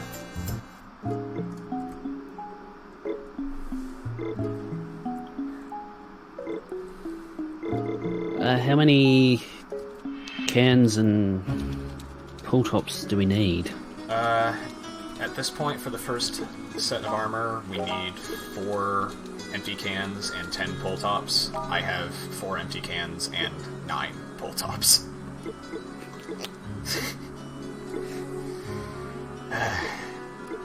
So that's a tad unfortunate. So a lot of the pull tops are just spread out into different containers that we break, so... Yeah. This area, though, I love Acquiesce Temple. I cannot get enough of it. It's got calming music, a really nice aesthetic going on in the background, and overall, I think it's one of the best designed areas in the game. So, after the massacre that was Clop, it's really nice to have a breather like this. It also gives you a lot of free food right off the bat. Yeah, and seeing this, the land in the background is really quite beautiful. Yeah. For the art style. Because all of this hand-drawn goodness is spoiling me. Another smoked egg, so level 13 already. The enemies also actually aren't too bad in here. I say as I get wrecked. Alright, let's try not to embarrass myself. I'm generally sticking with water magic at this point because none of the enemies in here have any specific resistances or weaknesses, and water is just my favorite magic all around. Yeah, water's generally one of the easiest to use to clear off groups of enemies as well. Yeah, because it combos like crazy.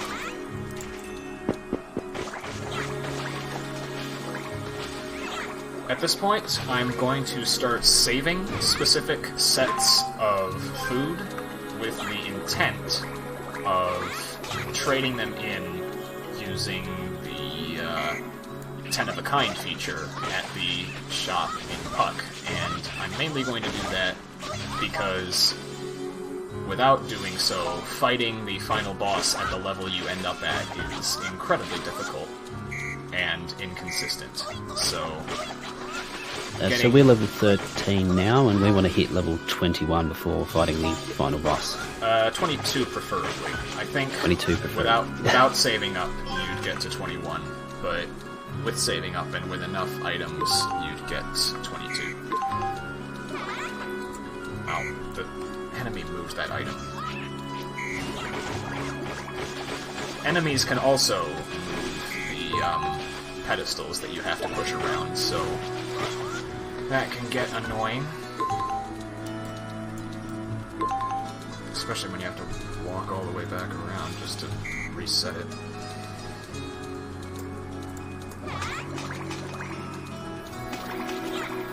Oh, and that's the last pull top I need, so I think once I get to level 14, I'm gonna head back to Puck, reset my progress. Yeah, this is not where I'm supposed to be. It is rather easy to get lost in Applius, though, because it's outside of the final dungeon. It's the largest stage in the game.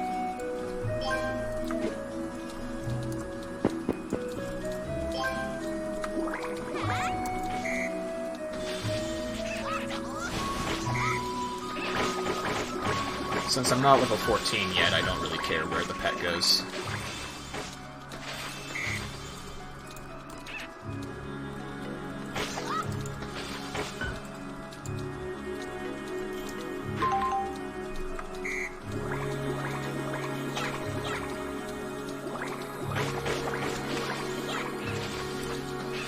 Yeah, we've got sort of 2 more trips with the pet. Yep, we've got 1 more beef chow and 1 more the empty can to obtain.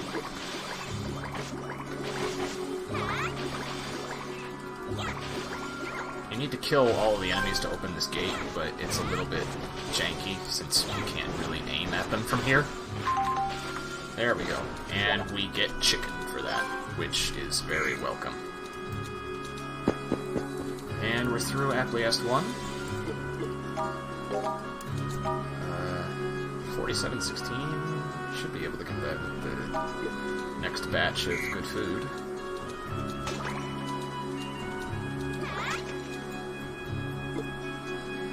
And we get 1 more cutscene with this bumbling adventurer duo, which not really that big a fan of these guys, even though they are pretty funny. Yeah, we haven't really mentioned them too much at all, but yeah, they don't really add too much. They do give us a wing at the beginning when we first meet them. They're just there. Yeah. They have their arc that they go through the motions with, and it gets resolved, so it's a thing. I need to go to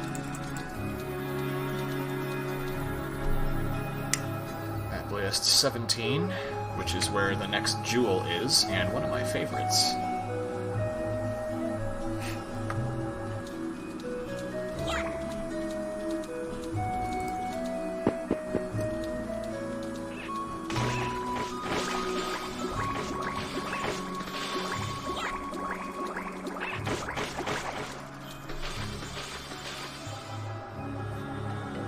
One really nice bit of attention to detail I like in this place is that as you go up through the layers of Appliest, you can see more and more of the world map.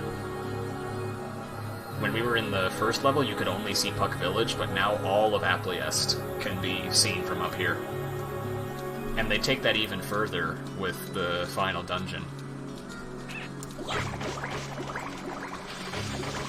Yeah, it really does make it look quite special.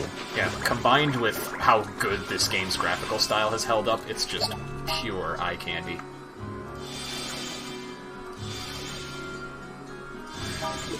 Need some sandwiches. Even the stage itself of Appliest is really nice. Yeah, I'm just a really big fan of floating ruin type stages. I guess in that regard, it's a pretty good thing that I got introduced to Falcom, because that's pretty much all of their final dungeons.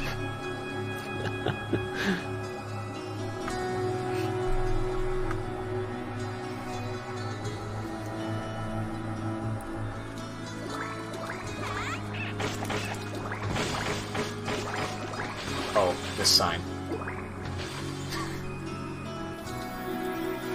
It's a bit of a nice touch.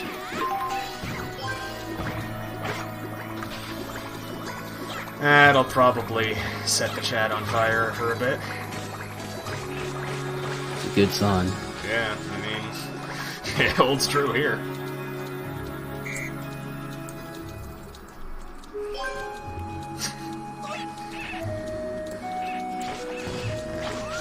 Let's go. I'm getting kind of low on health. I should probably heal.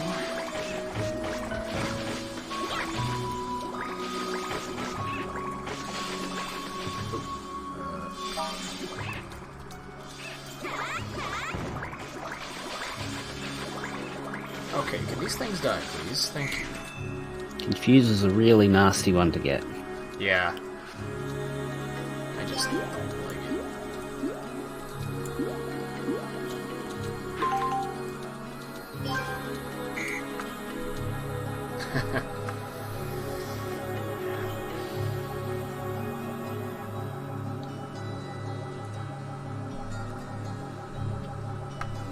Huh, the pet's gotten himself into Caiaphas.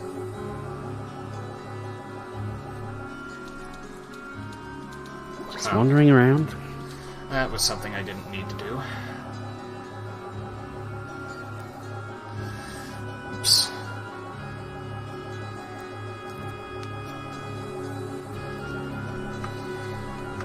The layout in this place is a little bit confusing, and because these little magic carpet things are a bit slow, you can lose quite a bit of time if you get the layout wrong, but I'm not really worried too much about that. I'm more worried about surviving.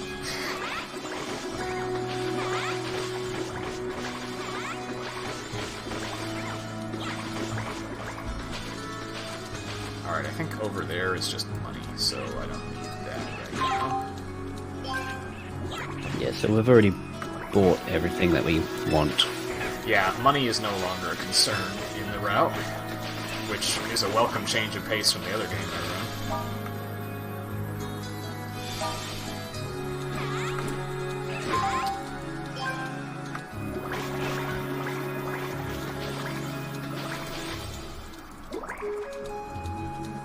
So which healing item, which foods are we trying to keep at the moment?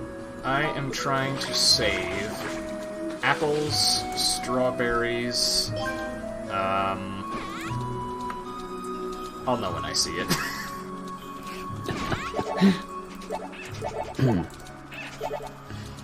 Those are just the two I remember off the top of my head, and I think... Oh yeah, we also save smoked eggs. We get a lot of those in the final dungeon. We nearly died there.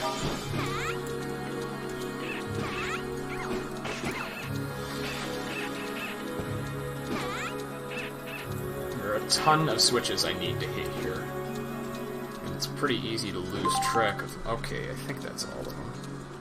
And these switches we have to hit with the basic magic. Yeah, only basic magic works on them.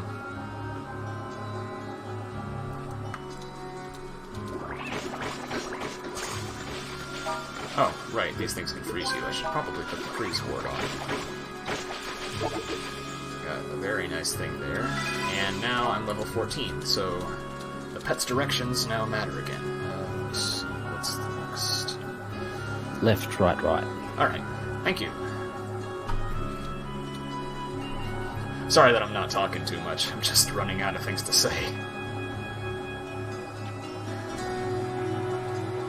I don't think I was supposed to take this. Oh, no, it just leads to normal stuff. It is unnoteworthy. These enemies also don't really drop much, so I don't bother killing them.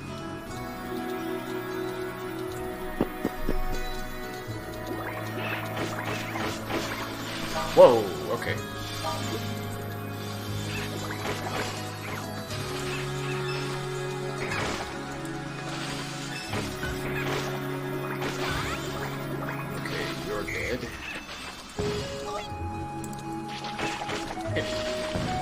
I might want to try routing in getting a Confuse Ward somewhere, because this is getting really annoying. I don't think those cost any more than... I think they cost about the same as the other wards, yeah. Yeah. So, I don't know. I'll try that next routing session I do.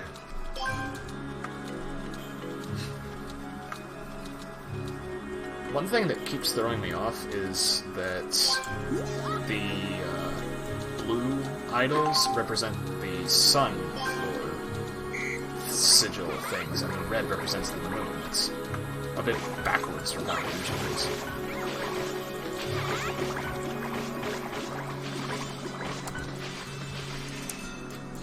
Get some decent It's a little money. bit strange.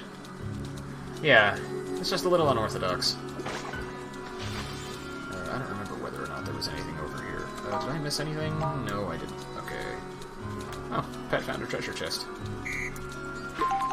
Good job, Captain.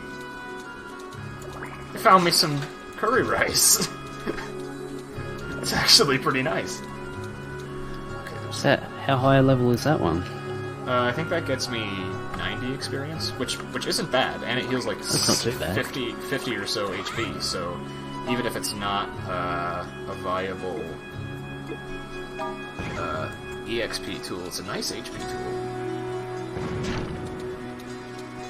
There's a nice thing you can get here if you have a bomb and you brought all of the puzzle items with you. You can take this hidden carpet and... oh, it's this area. Alright, I'm gonna need to be really careful. Okay, it's turned over a leaf, so left, right, right. Okay, I think we're clear. And we get a really nice ice cream sundae looking thing. I think that gives us something like 2,500 XP. Very nice. That's good. Yeah.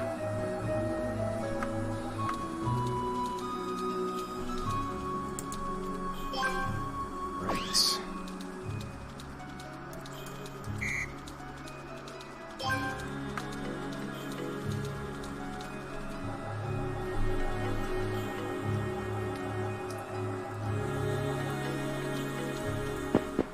And that's the end of Appliest 17.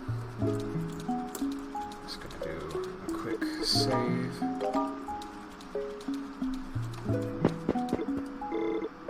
Direct the pet over to the right. And we have the light jewel. So now I can warp back to the midpoint. And I get to put one of my favorite jewels through its paces.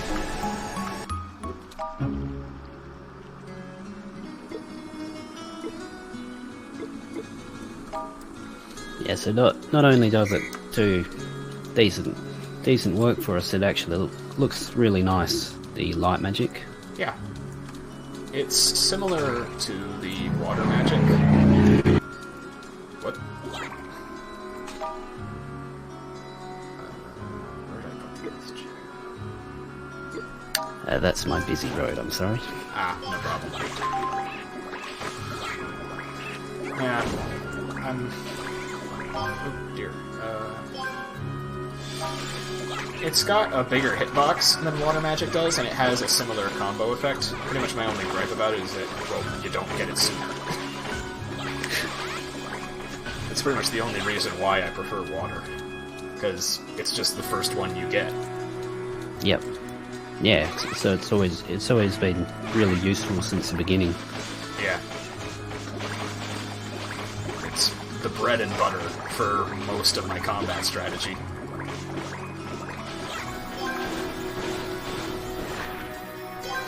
Alright, I actually don't remember, so I'm gonna pause. It's, right. Okay. Get some nice armor there. Alright, next directions are right, left, right, right, left, right, left. And level 15, cool.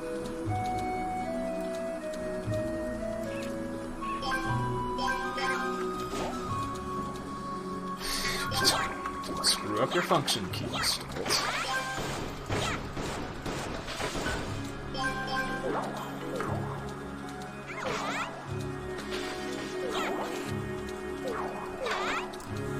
Another melon. Wait, I think the pet just did a thing. I might have missed it. I wasn't quite catching it either. Ah, no worries.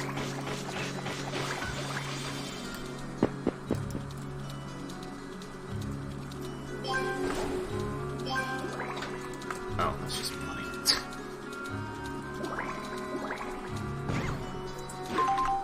Right.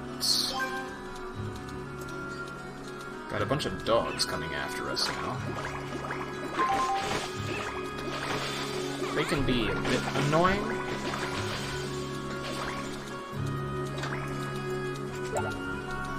But it's not too much of an issue.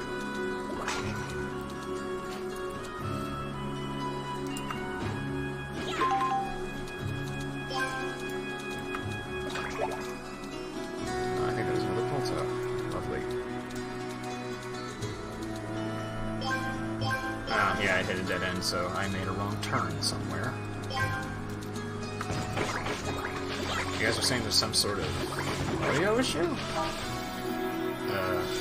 I wasn't noticing anything on my end.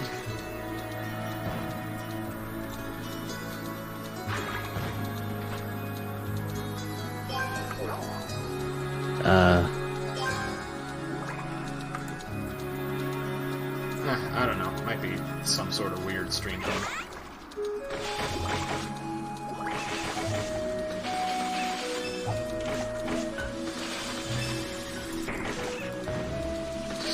Combo attack to clear this area out.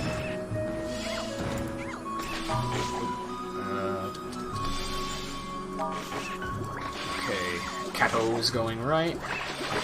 That's good.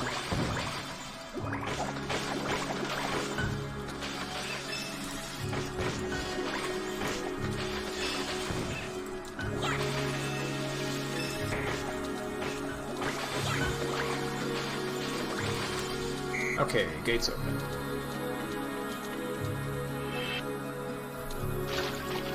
Nice.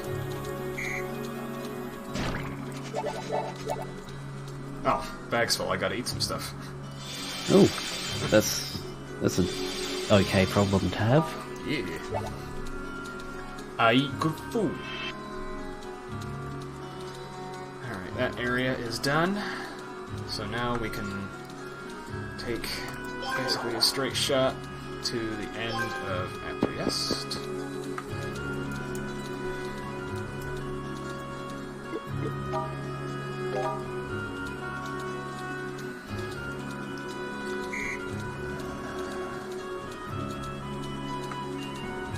Right.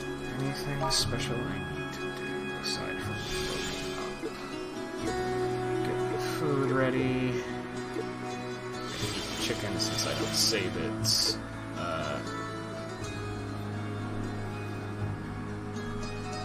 Then milk to get to level 16, which is a pretty nice level to be for this fight. And then what can I do?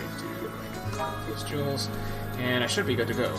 Pockle is actually the better party member for the first half of this fight because this boss is immune to magic until its barrier gets destroyed. So you're gonna see me doing a lot of trying to hit to the crit rhythm.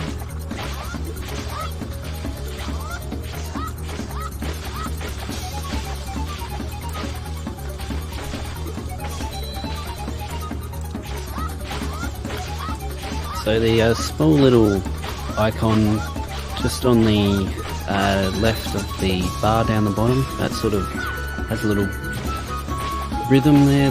And we want to hit it right at when it reaches the top, I think. Yeah, when it reaches the red area. Hey, you got me an apple. I was actually trying to save that.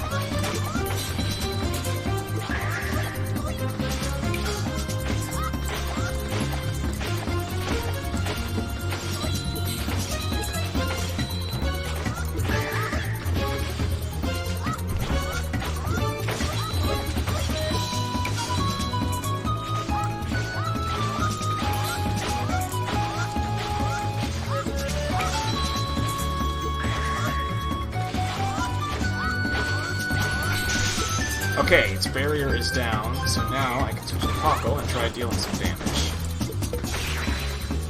I've also got to watch out for its attacks because they get much nastier when you're on egg.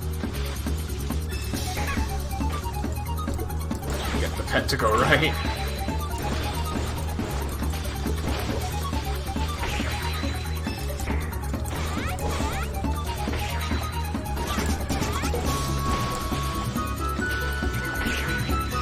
Yeah, roll credits. Ding. Whoa, I got a heal. And it's dead. That went pretty smoothly. Good fight. Yeah. Not bad at all.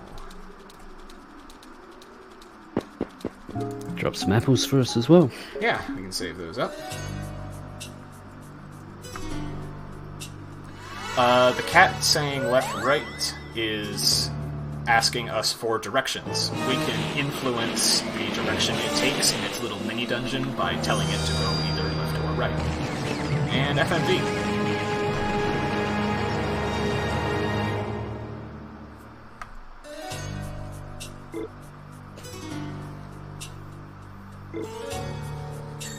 So, one of the reasons Pockle wanted to go on this trip to, you know, save the world and everything was because he idolizes a certain mythical knight called Parades.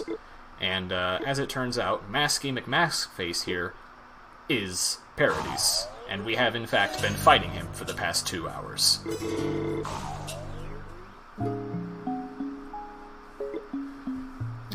And, of course, Pipero is still just in it for money. Yeah, Pipero doesn't care about any of this. No. But we got the dark this- idol at least. Alright, so where do I need to go? I need to go to Gnome Protectorate to pick up my first set of aluminum equipment.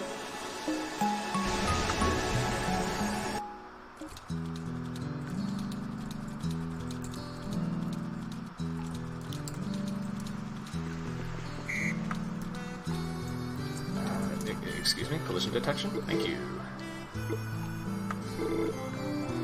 Alright, and we have our aluminum gauges, and my my inventory is now significantly smaller. 1, 2, 3, 4, 5, 6, 7. Yeah, if I go back to Puck, I can actually get the apple thing I was setting up for now. That'll help me a lot. Be good to get. Yeah, and in the meantime, I can go talk to Ramsey to pick up more adventure wings. You can never have enough of those.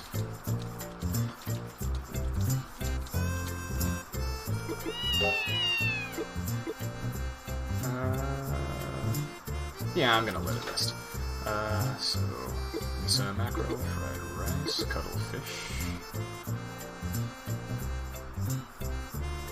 Alright.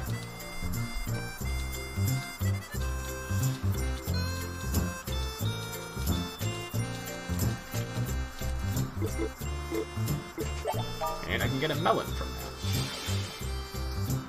I also equip the aluminum gauges, which are really nice because they add 2 to your defense. Before I head to Espina, I need to go to Daphne to pick up one more thing of dynamite. I'll get 2 just to be safe. So, that FMV had this thing where it opened up a weird door somewhere, and that turned out to be this.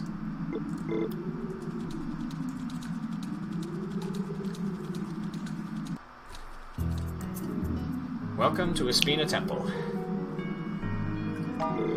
This is the second to last dungeon.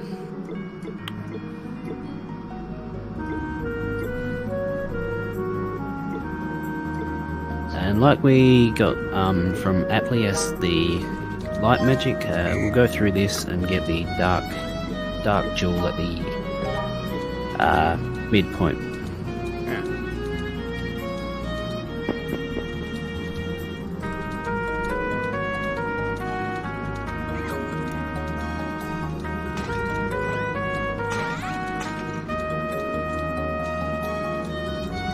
Conveniently, most of the enemies in here are weak to light magic, which we just got, so we get to put it through its paces.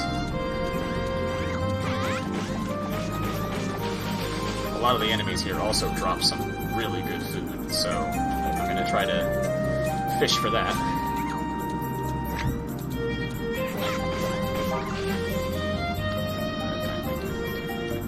Oh, it's in my F2 slot.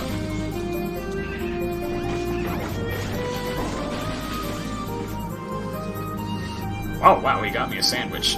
That's a good 300-something XP there. Got a pull top there.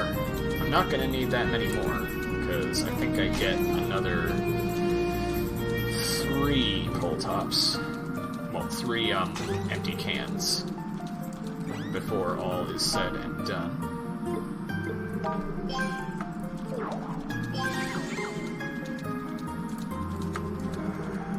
Where am I and what is this? I don't remember speed very well. Okay, yeah, I think I remember now. I gotta take it over there.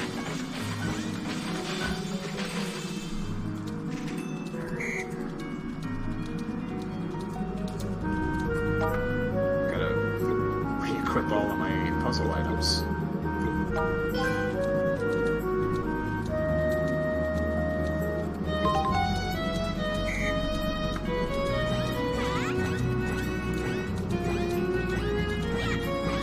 Alright, now it's coming back to me.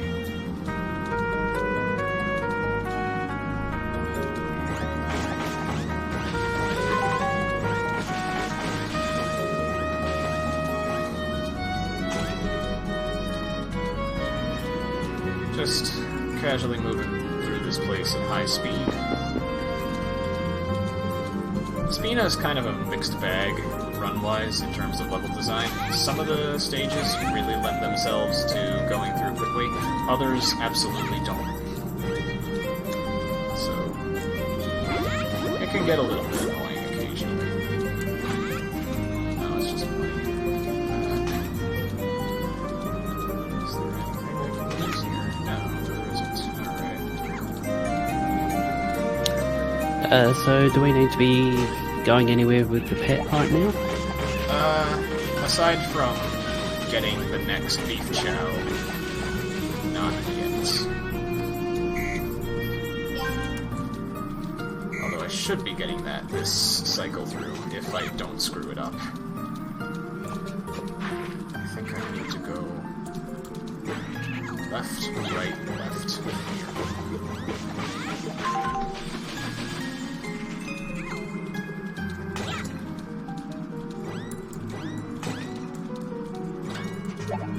Backpack extended. That's a welcome addition.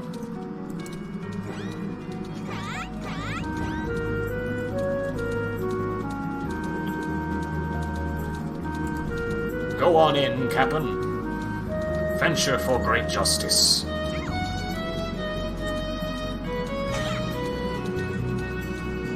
I'm sorry, it has to have been really awkward calling him that for the past 2 hours. Oh, no. Not at all. I just have absolutely no originality within my mind.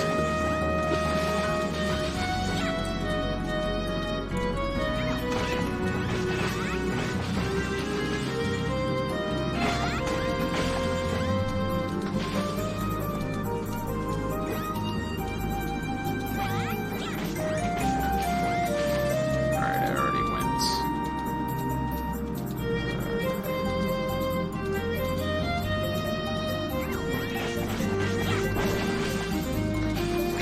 Okay, I think I got the Hellcat this time. Should be right left now, or... Yep, there he is. And since I have the corresponding collar... Oh. The Hellcat has been subdued.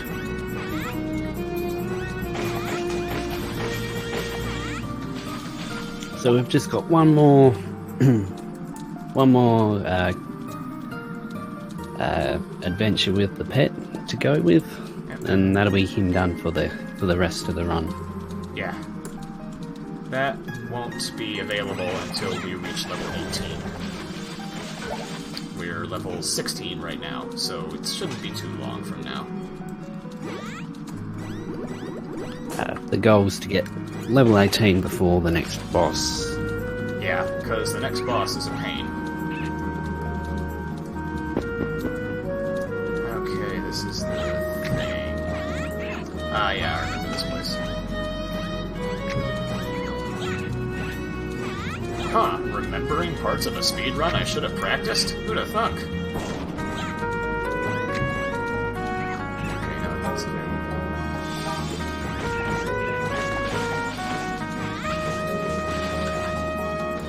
Get some nice food items here. Okay, I'm getting kind of low on health. I'm just gonna ingest whatever I will not be saving up.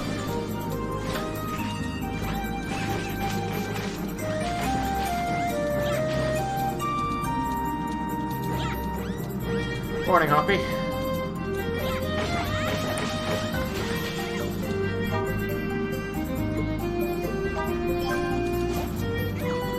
Alright, this is the elemental corridor.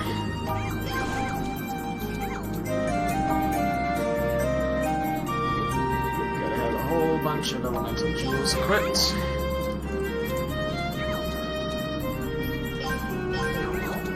Please ignore my pathetic attempt at juking.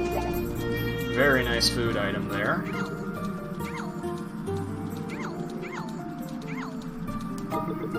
That was not the button I intended to press, thank you. Re-equip the aluminum gauges because that can get a little bit cumbersome. And we should be through this area relatively shortly.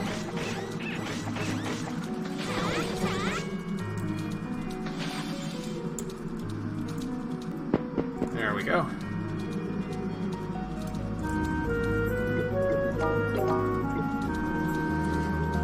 Healed up and stuff. And we get one last cutscene with the bumbling duo.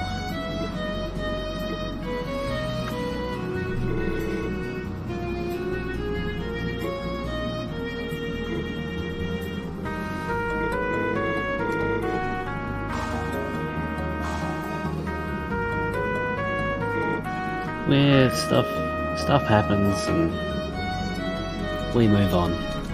Just scrolling through my notes there.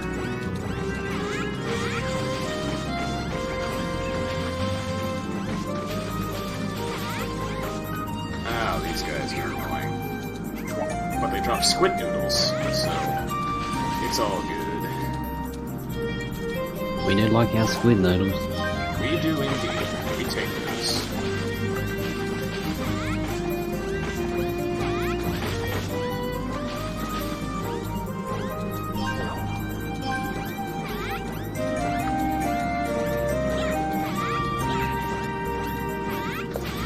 Should be a switch somewhere around here. There it is. We need to hit something like 4 of these scattered throughout the area.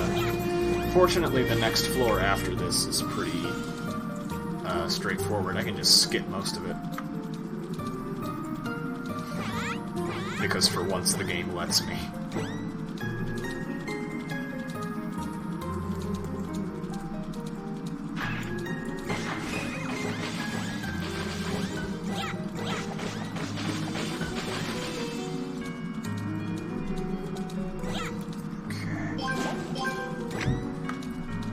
My item switching could definitely be a lot faster than it is now, because I have to, like, actively think to switch over to the function keys. That is one of my shortcomings with regard to this run. So it's something I'll need to work on for later runs after this. Bananas. Kindly, and I will take those.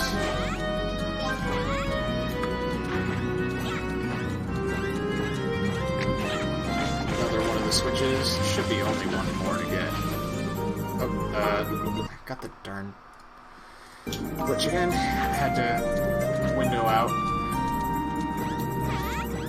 I'm just thankful that didn't happen in a more disastrous place. Yeah, not surrounded by a group of enemies. Yeah, my god, Canopy was awful. Which is normal for Yeah, I Kenobi. mean, that's normal for Kenobi. It's Kenobi.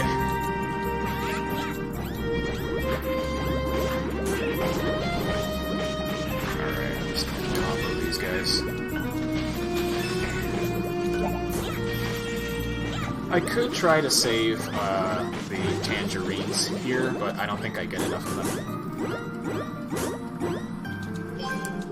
Excuse me. There we go. Okay, now the gate is open. Piccolo. I like your sick dance moves, but can you please get going? Hey, we're level 18 now. Final instructions are left, right, left, left, left. Yep. Fantabulous. Is there anything here? And we get the Dark Jewel. Now we can eat a bunch of stuff, get back to Espina midpoint. Java paste. Give it some credit, it's better programmed than that. Come on. This is Zwei. It's a sort of dungeon crawler with puzzle elements, and its main sort of thing is it has 2 characters to control. Is there anything I need? Oh yeah, I can eat that potpourri thingamajigger. I should probably save. Wait, no, I already just did save. Get my quest items back in order. And now for Espina 20. Fortunately, this stage is quite the non-issue. There's a lot of stuff I can just avoid.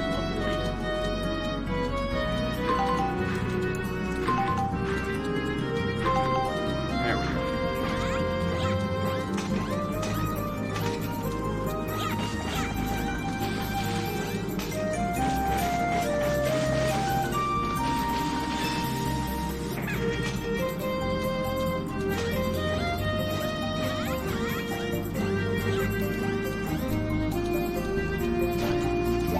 More bananas.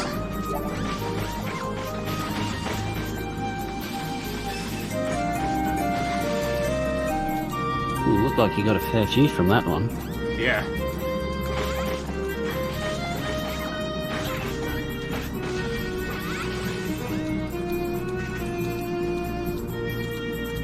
Oh, right, I need the switch. Okay.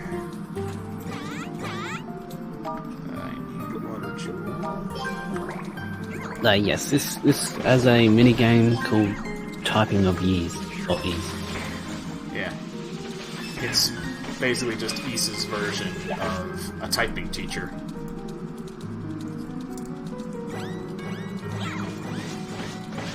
And it's rather humorous, the degree of stuff that it makes you type. It has some very odd phrases scattered throughout. There we go. Without iframes. Yeah. That describes this pretty succinctly. I can just skip that entire floor because there's not anything important in it.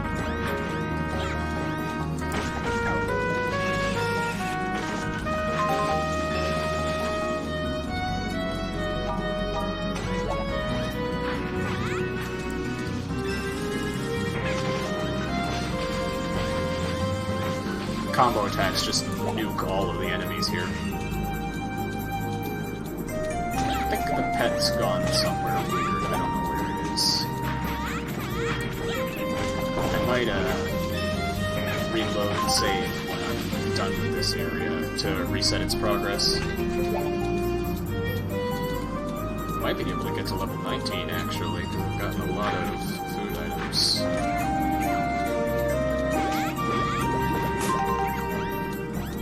Which would be nice, just to help take down the next boss quicker. Yeah, definitely. The more preparation I have against the next boss, the better. Okay. So let me see. I've got... Yeah, level 19. Alright. Now we're in business. And I've got metric tons of bananas that I can use. So that's cool. Just a backpack full of bananas. Yes, just making Donkey Kong proud. Alright, boss time. Fairly certain I saved.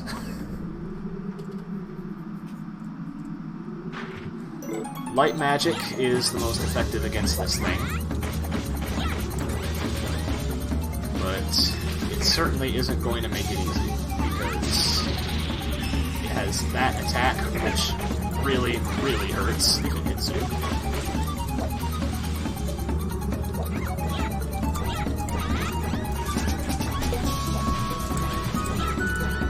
It also has some awkward hitboxes that you have to deal with.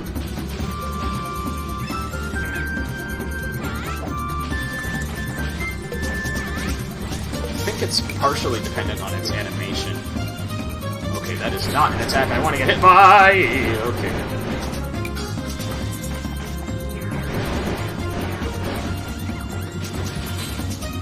Goodness, he is really not behaving.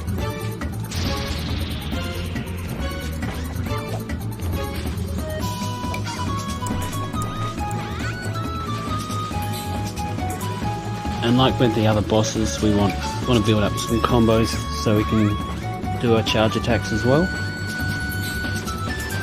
That attack, Samsara, it doesn't have the best range, but it can almost one-shot me, as can Nihility. So overall the boss is quite dangerous, although fortunately it's not as much of a problem with my augmented level. It should be dead soon. There it is. Okay. Overall, pretty smooth fight, although getting 2 of those eternity attacks was a bit annoying.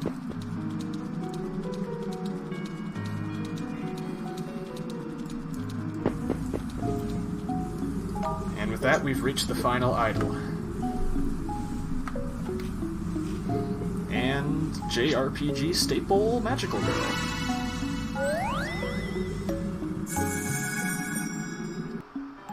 I'm gonna take a drink.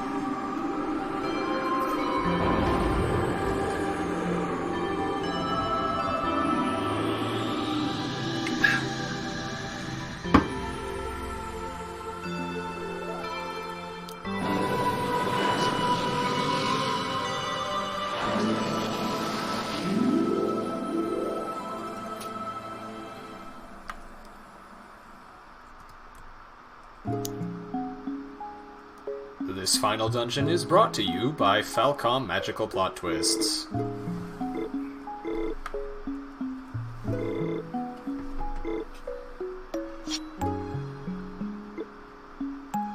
Yeah, Samotrine.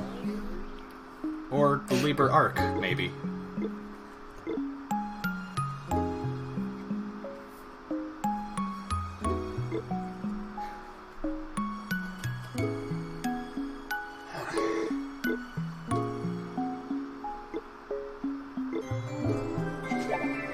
He just straight up gives us the light idol.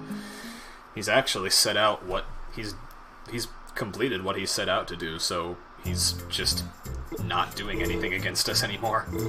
This girl is Tiara, one of the mythical warriors who fought against the 6 gilded demons in a massive war 500 years prior. And she had apparently been sealed up in the bottom of Espina Temple, holding back Serpentina for 500 years. Or, as Pipero would put it, being selfishly selfish for 500 years. Wait, no, being selfishly selfless. And yes, those are her exact words.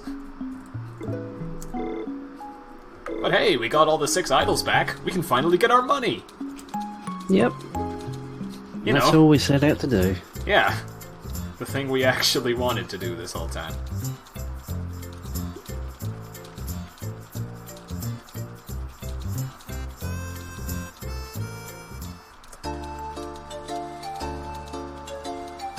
I'm far enough behind my estimate, so I think I'm just going to show this full conversation.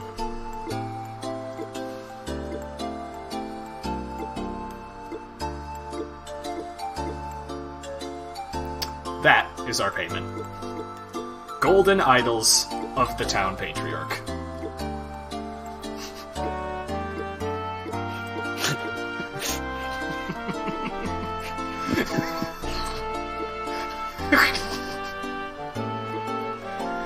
I love this game's dialogue.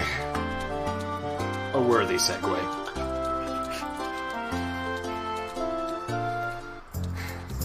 So, unfortunately, we don't get anything. No money. Is a darn shame, because as it turns out, he doesn't have any.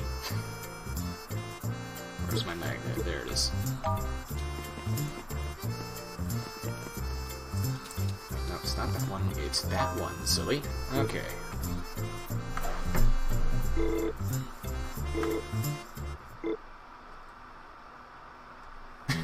I mean, yeah, you could melt the gold, but I don't think this town is sophisticated enough for that. This is backwater. And not to mention, Pipperoni is actually really lazy too. Yeah. So that's not an option. Yeah. So, now that Tiara is awake and well, she has taken us to the final dungeon, the Serpentina Ruins. And I have no idea how this is gonna go. Be fine. Thanks. Just remember to pick up all the Yep. things before we go in. Yep, I have that in all caps on my notes. Because if I forget that, then I might as well just mercy kill the run myself. Out of shame.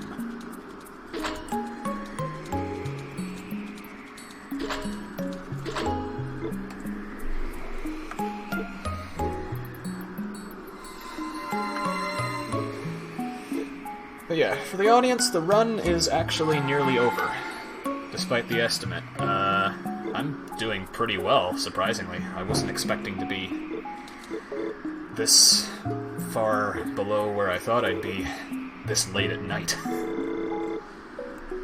And we haven't run into too many issues.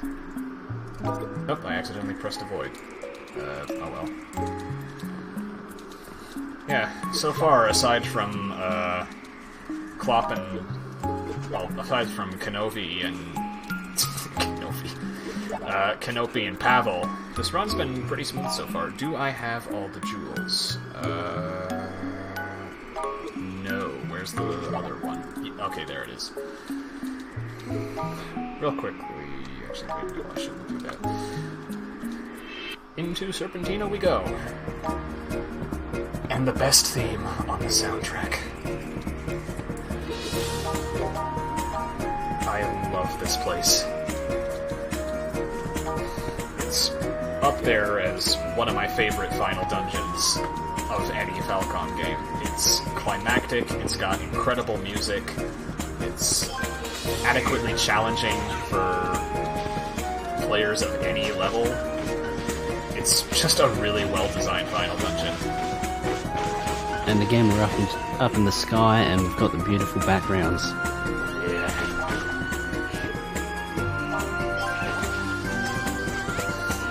Basically just more of me gushing over this game, nothing much to see here. Come to think of it, I probably could save Squid Noodles, but well, it's too late now.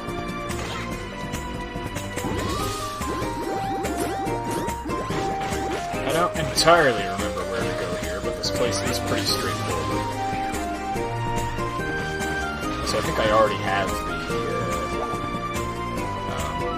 white collar. I think that might be why I've been having no luck. So I might just need to go to the pet dungeon already. Yep. That's right, double left, right, triple left. Yeah. I'll do that once the pet resets its progress. Oh yeah, I'm also going to be trying to save up some chicken.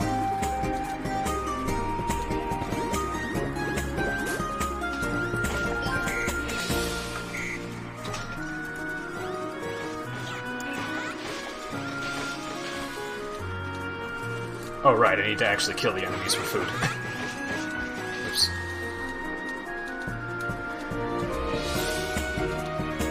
Yeah, so like we mentioned earlier, we can trade in 10 food items to gain one food item, but that food item has a lot more experience gain. Yeah. So I'm going to be doing that with 3 specific types of food throughout this final dungeon. Oh, no, I didn't have the light collar, so I just kept screwing up the route. Alright. Right, left, left, right, left, left, left. Simple enough. So, I think you can blow up here. I have an extra thing of dynamite, but I have no idea what it contains, so, I'm gonna blow it up and see what it has. That was worth it.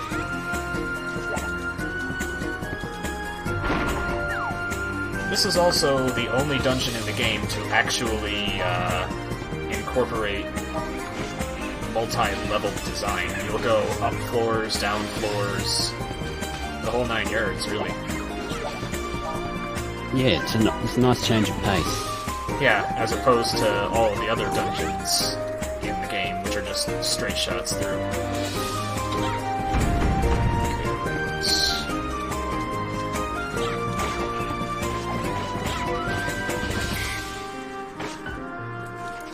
Whoa! I forgot they did that.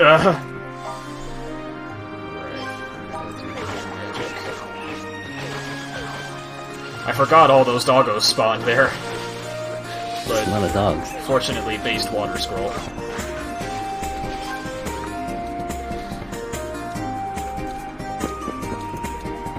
Left now. Is there anything over here? There's a water door. Oh, there's the gate.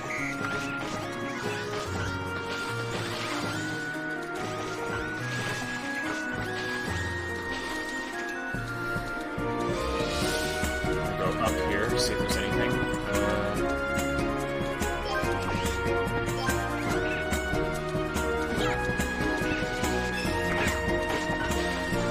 Left.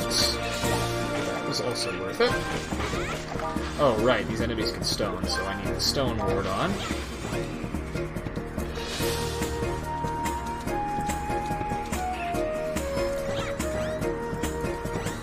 These enemies can drop strawberries, which are one of the items that I want to save up.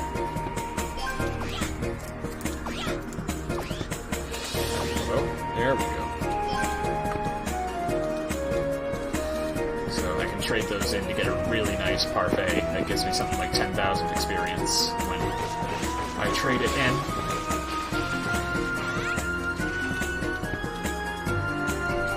Careful not to miss anything in this area, because it is quite expansive.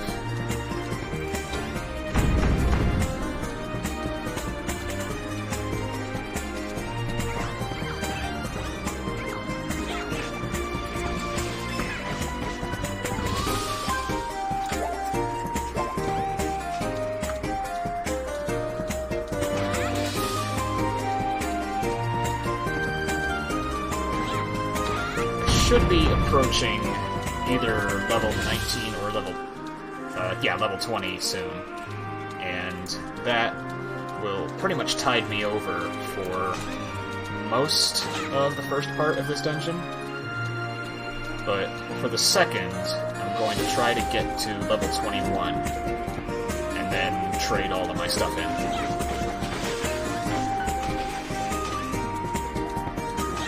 Not entirely sure whether or not I'll be able to manage it in this run, but I think I've got it secured.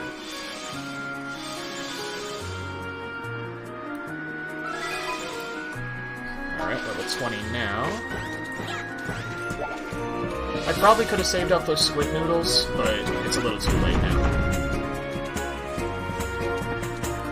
Well, Flip Roast, there is Zwei, the Ilbert Insurrection, which is fully 3D, so you can check that out if you'd like a more modern dungeon crawling experience.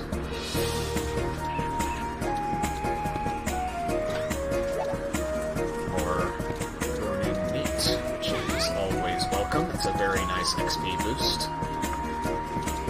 Yeah, the sequel follows pretty well the same sort of formula. Yep. Same gameplay, dungeon crawling and minor puzzle solving. Must have screwed it up somewhere. Oh well.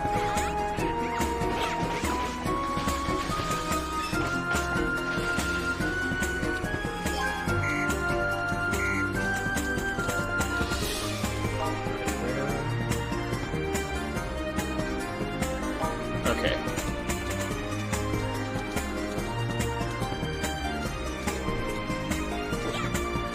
Okay. Where do we need to go? I need to go.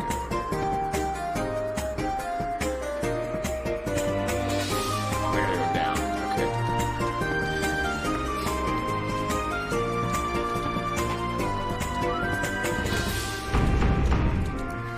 Alright, let's try this again, Cato.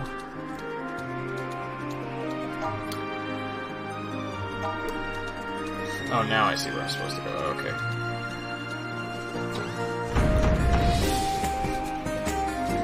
God, getting lost this late, I gotta get my head in the game. Yeah, we got the final boss coming up. Yeah. The less we talk about it, the better.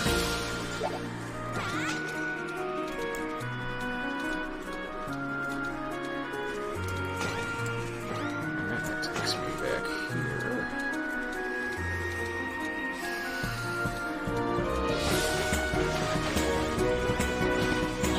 Oh yeah, I went left when I should have went.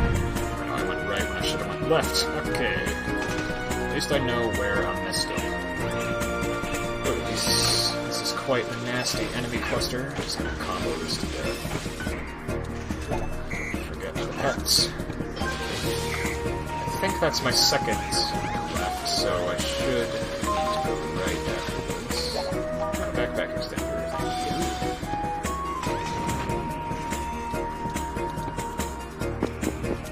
Takes us through to the midpoint.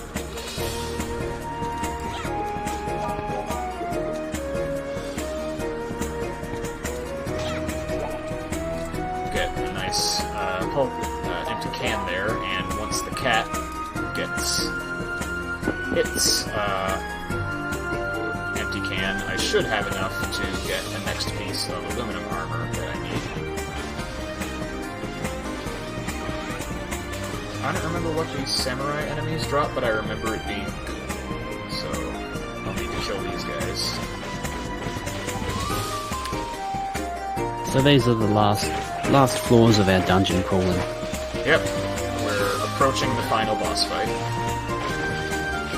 But we've still got quite a bit of dungeon crawling to go, because this is the longest stage of the game. Wow, none of you guys drop strawberries? Come on.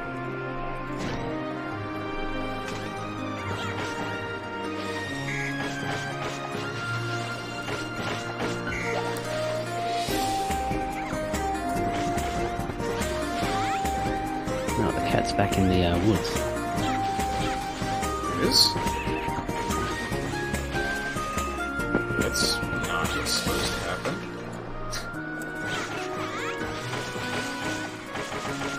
Huh. I might have turned right too early. Oh well. I've got plenty of time.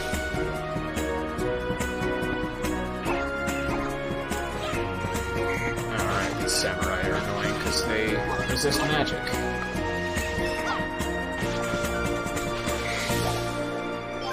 But they do drop some pretty good stuff. Ooh, we've got some squid noodles for you. Yeah. How many do I have?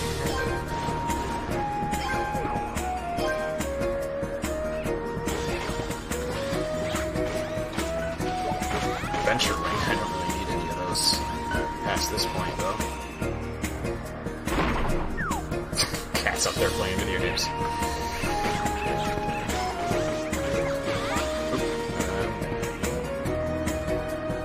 Why can't I heal? Hello? There we go. Wasn't letting me input heals. Oh, right, smoked eggs.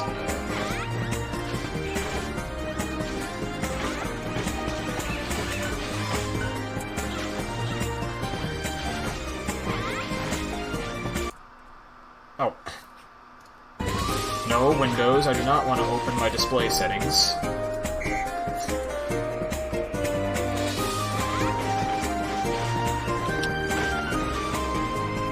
have been getting really unlucky on food drops. I haven't gotten much of anything.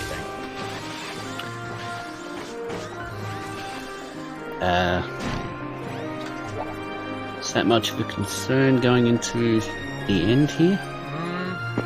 I'm not sure.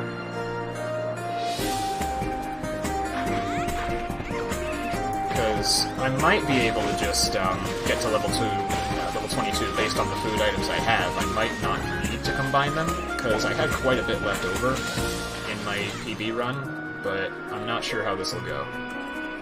I have been generally over-leveled compared to PB this whole run, but we'll see what happens. No, these levels are set. They've got puzzle elements, and the main thing about this area here is that you can switch the platforms around to go different ways. Yeah. Man, you're doing a better job explaining this than I am.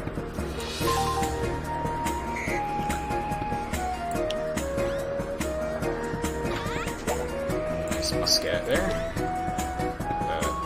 Is it switching on right? Apparently it wasn't.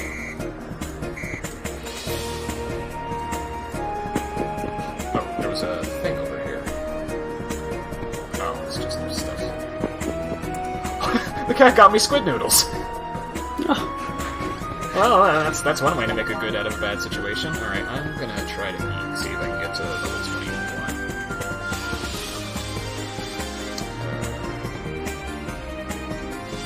21. So there are actually a few more things we can add to the HUD here, beyond the cat RPG.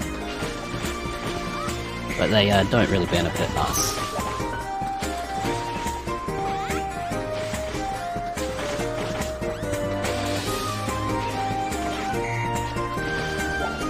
More smoked eggs. If I can at least get the golden egg, which you get from trading in 10 smoked eggs, I'll be happy with that.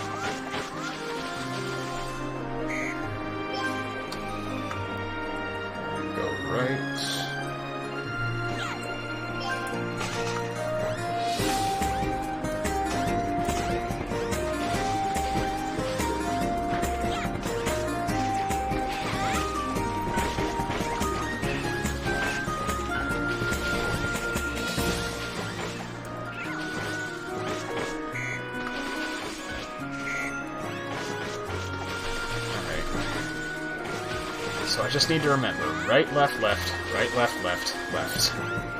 Relatively simple instructions, but it's 3 in the morning and I have no idea what I'm doing.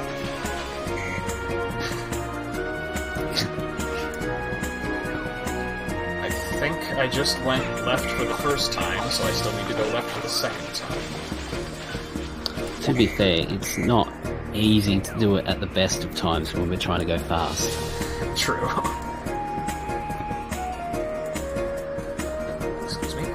There we go. Good boy. The Lance guy can push around objects and does physical attacks. We don't tend to use him as much beyond specific enemies. Yeah, his real downside is his shorter range and his lack of a combo game, which Pipiro, in contrast, excels at, so she is the party member we use more for most of the run. Pakal is mainly used for puzzling, and one specific boss that's immune to magic. So it should be all lefts from here. Yep. Unless I turn right too early, in which case I'll have to do it again. But it should be okay. Because I haven't dead-ended by now, and that probably means I'm going the right way. Did I miss any collectibles? I did miss some collectibles. I'm going to go back and get those, because those might be the difference between levels 21 and 22. There we go, that's Appliest.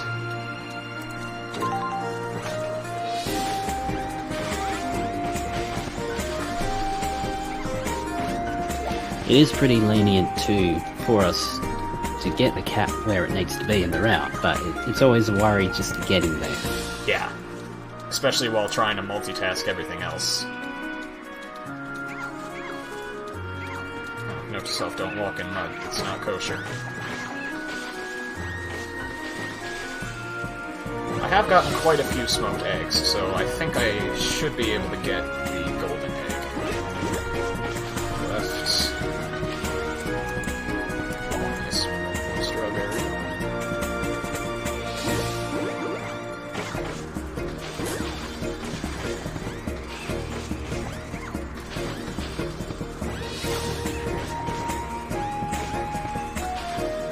Alright, all the enemies there are done.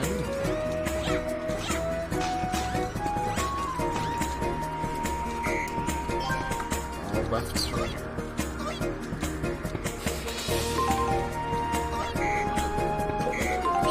There we go. Re-equip the aluminum gauges. Got quite a few charge attacks stored up, but I don't really need them. That's nice.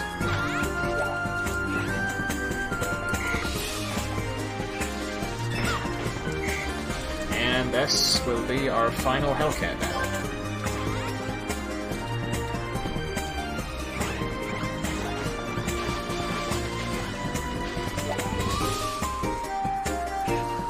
Oh, there are the stairs. I don't want the stairs yet.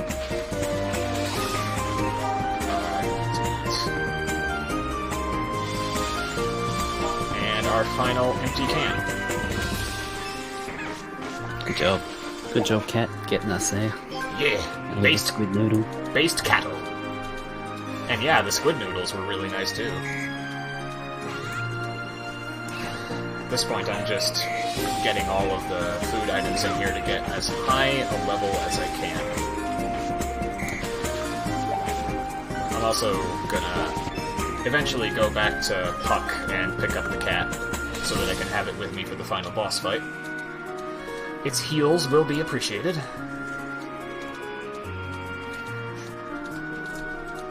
Is there anything I missed? Yeah, I need to go back up there and get the food.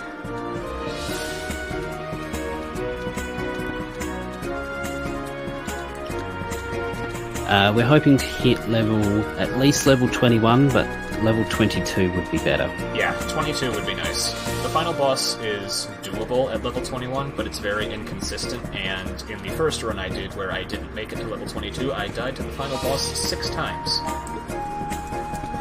So, avoiding that would be nice. And that's Serpentina clear. Now I just need to heal. Eat the items I am not saving up.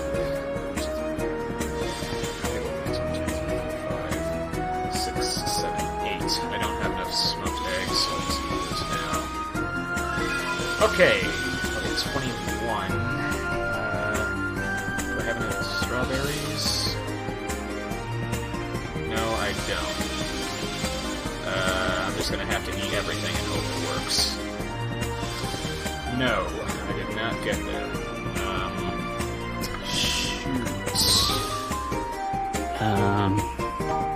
I'm just gonna have to roll with it. There's not much else I can do.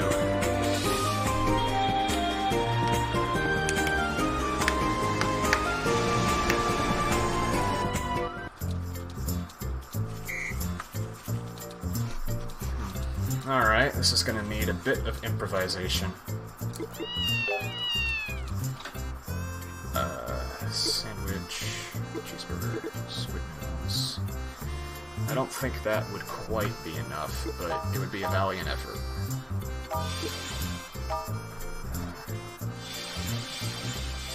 Ah, 1,000 off. Oh well. Got one last thing to do. I gotta head to the Gnome Protectorate. Wait, did I pick up the empty can from the chest? I don't think I did. I'm gonna need to go back to Puck.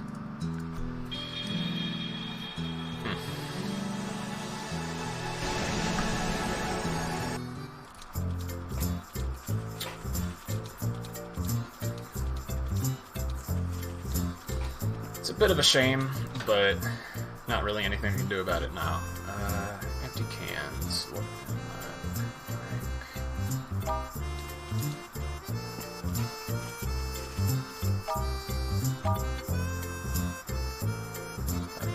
no protectorates. Am I gonna have enough for the next piece of aluminum equipment? I only have one empty can in my inventory. That's a bit of a problem. Could have sworn that I would have gotten two. Yeah. How many aluminum points do I have? 44. Yeah, I missed an empty can somewhere, and I'm not sure where. Maybe the pet hasn't completely gotten it yet? Yeah, I might have taken out the pet before they actually got it. But either way, I wouldn't have had enough. I would have only had 49, so that would not have mattered anyway. So, at this point, I just gotta wing it.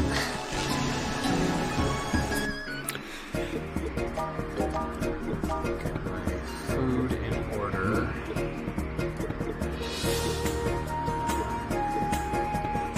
Tempura shrimp.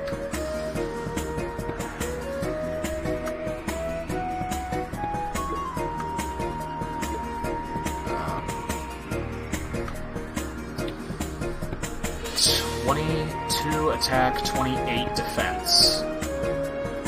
28 defense? That's way more than I usually have. What do you have equipped? I've just got aluminum gauges, heavy boots, heavy helmet. I thought that's what I usually had equipped, but I think usually I only have 750 defense going into this fight, but for whatever reason now I have 800, even without the other piece of aluminum. I don't know what the deal with that is, but I'll take it. Yeah. Yeah, defense is my biggest worry going into this fight, because it's very easy to get comboed to death on the second phase, but if I have more defense than I usually do, then I think I'll be okay.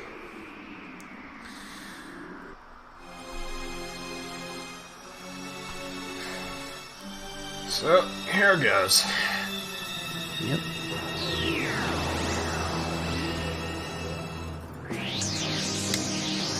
So this final boss rush, the first phase is actually fairly straightforward and easy, but the second part of it is it can be really difficult.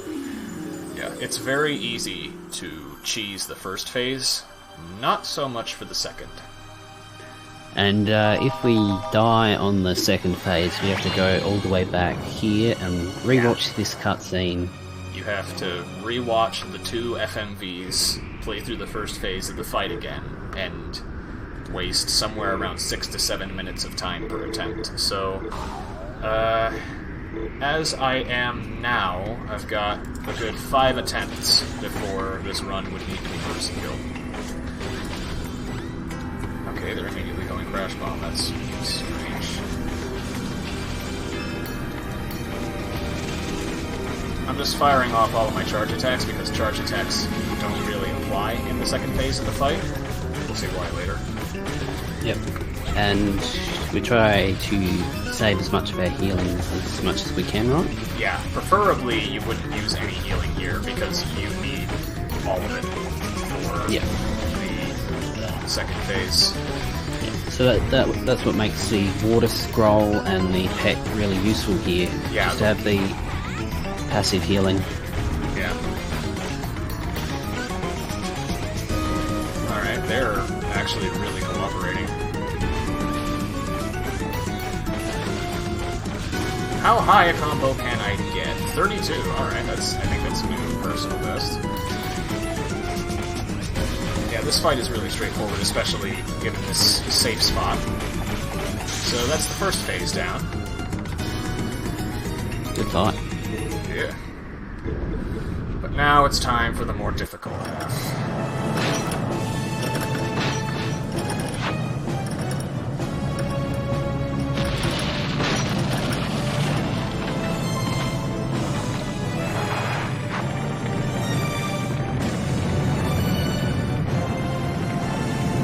So the second phase does have some minions, and they drop some healing potions for us. Yeah, that's going to be my main method of healing once I've exhausted all of my other health options.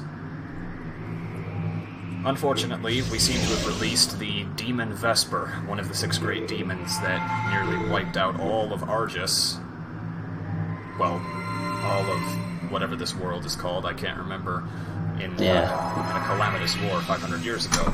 Fortunately, we now have the Rainbow Jewel, and that is going to be our MacGuffin of choice to take him down. Yeah, but unfortunately, Pipero still doesn't have her money. Yeah, and that's just a travesty. Yeah, the final boss hurts a lot. And actually hitting him is very awkward due to this arena constantly tilting. So I basically need to be constantly healing, because I'm going to be taking a lot of damage throughout this whole fight.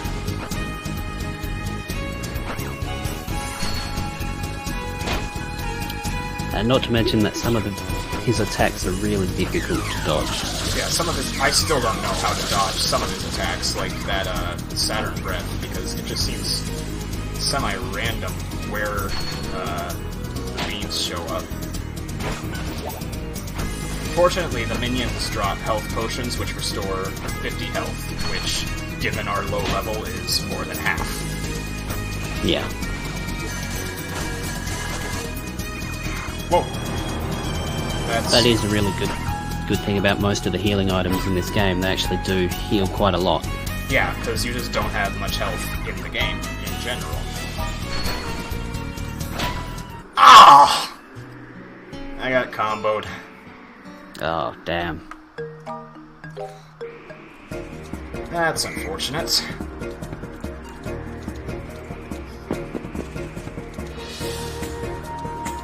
It's definitely doable, though. I just got caught in a really bad place.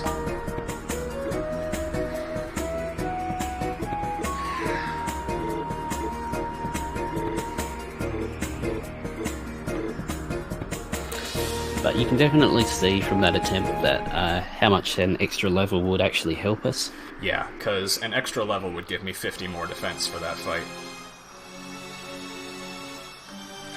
There's also the issue of a glitch that I had neglected to mention until now, where when you open the menu, you can't move, but projectile hitboxes aren't disabled to compensate.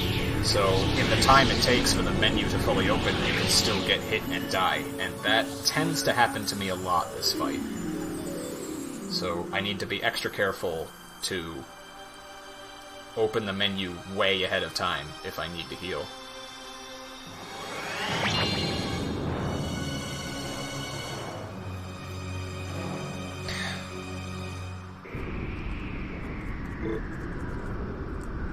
Still, that was going pretty well. This is definitely doable. I just need to get into a better position.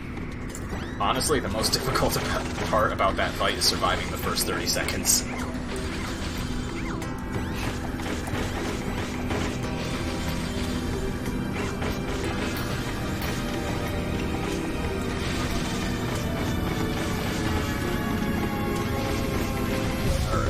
I really like the design of this first phase arena. Yeah. Just pretty much all the art in this game looks gorgeous.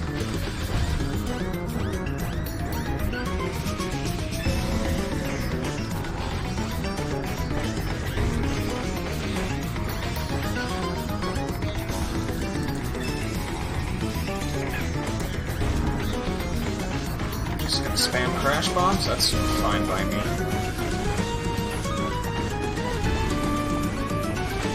42 combo, me personal best, thank you. But yeah, this safe spot cheeses the whole fight. It's really only an issue if they actually get into the safe spot themselves, and this is the first time I've ever actually seen them do that. Add another one to the that's never happened before counter.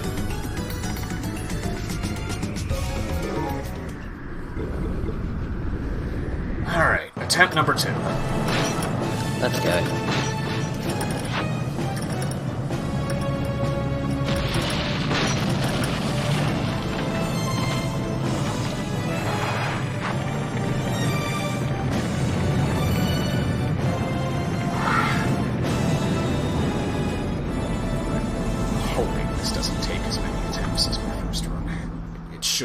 really shouldn't.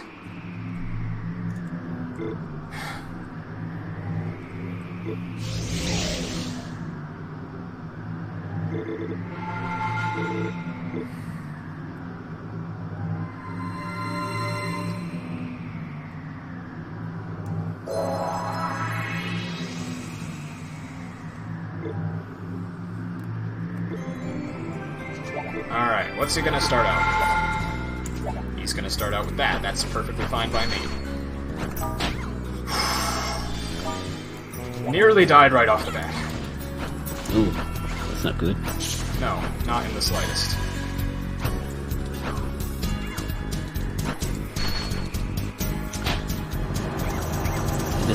Just does so much damage. Yeah, it's such a painful attack.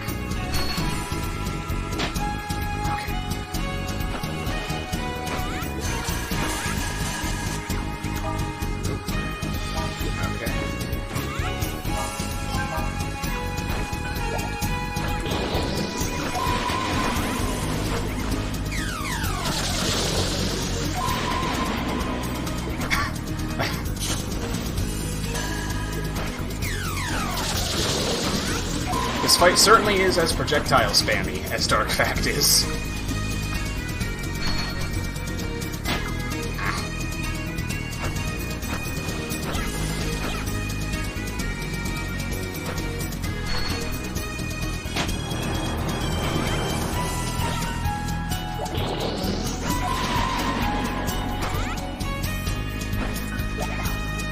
Whoa. Okay. I'm fine.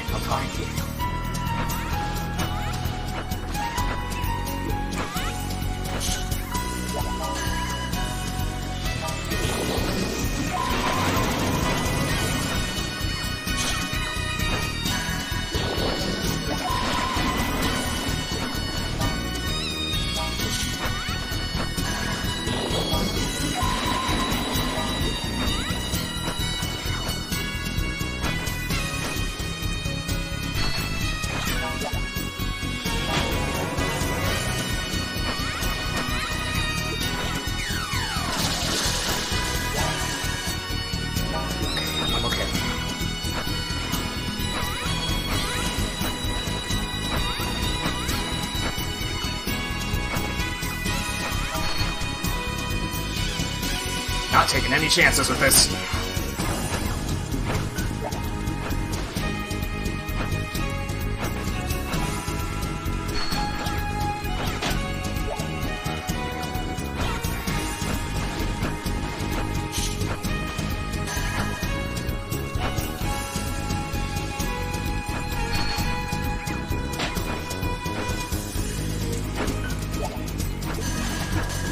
He's dead! JJ. God lord, that fight is stressful. So intense. I know, it's just... Oh.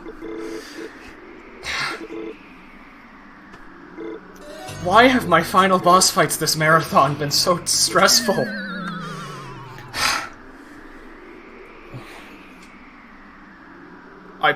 What? I broke the timer? Look at this. Timer's still going on my end. So, I think this is gonna sub 310. By like 1 second. That's not supposed to happen. But yeah, I think this is actually gonna PB. Nice. I just need to make sure I get the stuff right.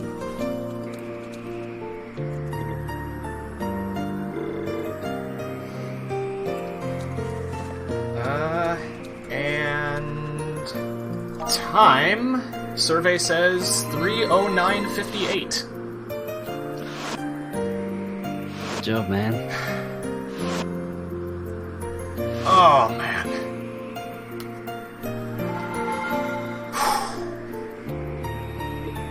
That's a PB.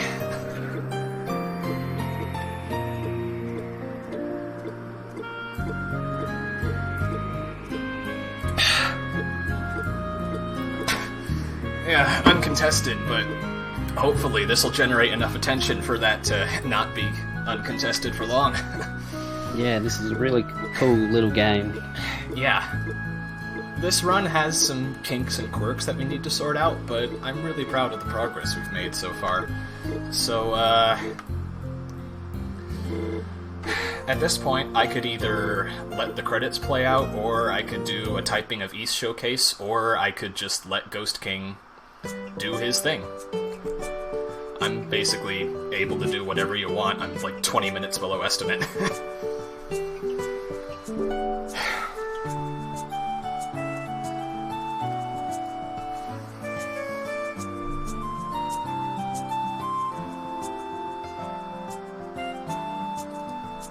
Yeah, this game is still beautiful 17 years later.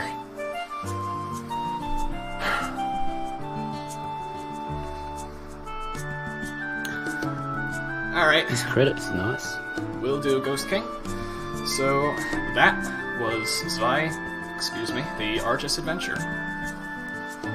I'd like to thank Ghost King again for putting this all on. He's really been incredible in organizing this, as has been Tuxdev and Delphi and Hoppy and all the restreamers.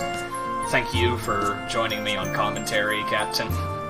No problem. I know that it was a good run. I know that this was kind of short notice, so both you and Zunar really saved my bacon. Having to commentate this myself would have been problematic.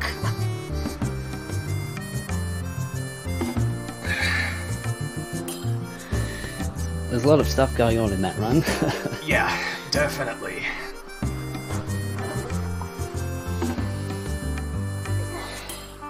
And thanks to all of you guys in the chat for sticking around. I'm surprised that chat is still this lively at 3:30 in the morning. I honestly wasn't expecting this run to be that popular. But I'm glad it worked out, and I'm glad you guys liked it. Once these credits end, it's going to be on to Typing of East. It shouldn't take me any more than 10 or 15 minutes or so. Although, I haven't, rather ugly secret, I haven't actually completed Typing of East. So, like, half of my run-through is going to be blind. I'll just go until either I complete it or I die.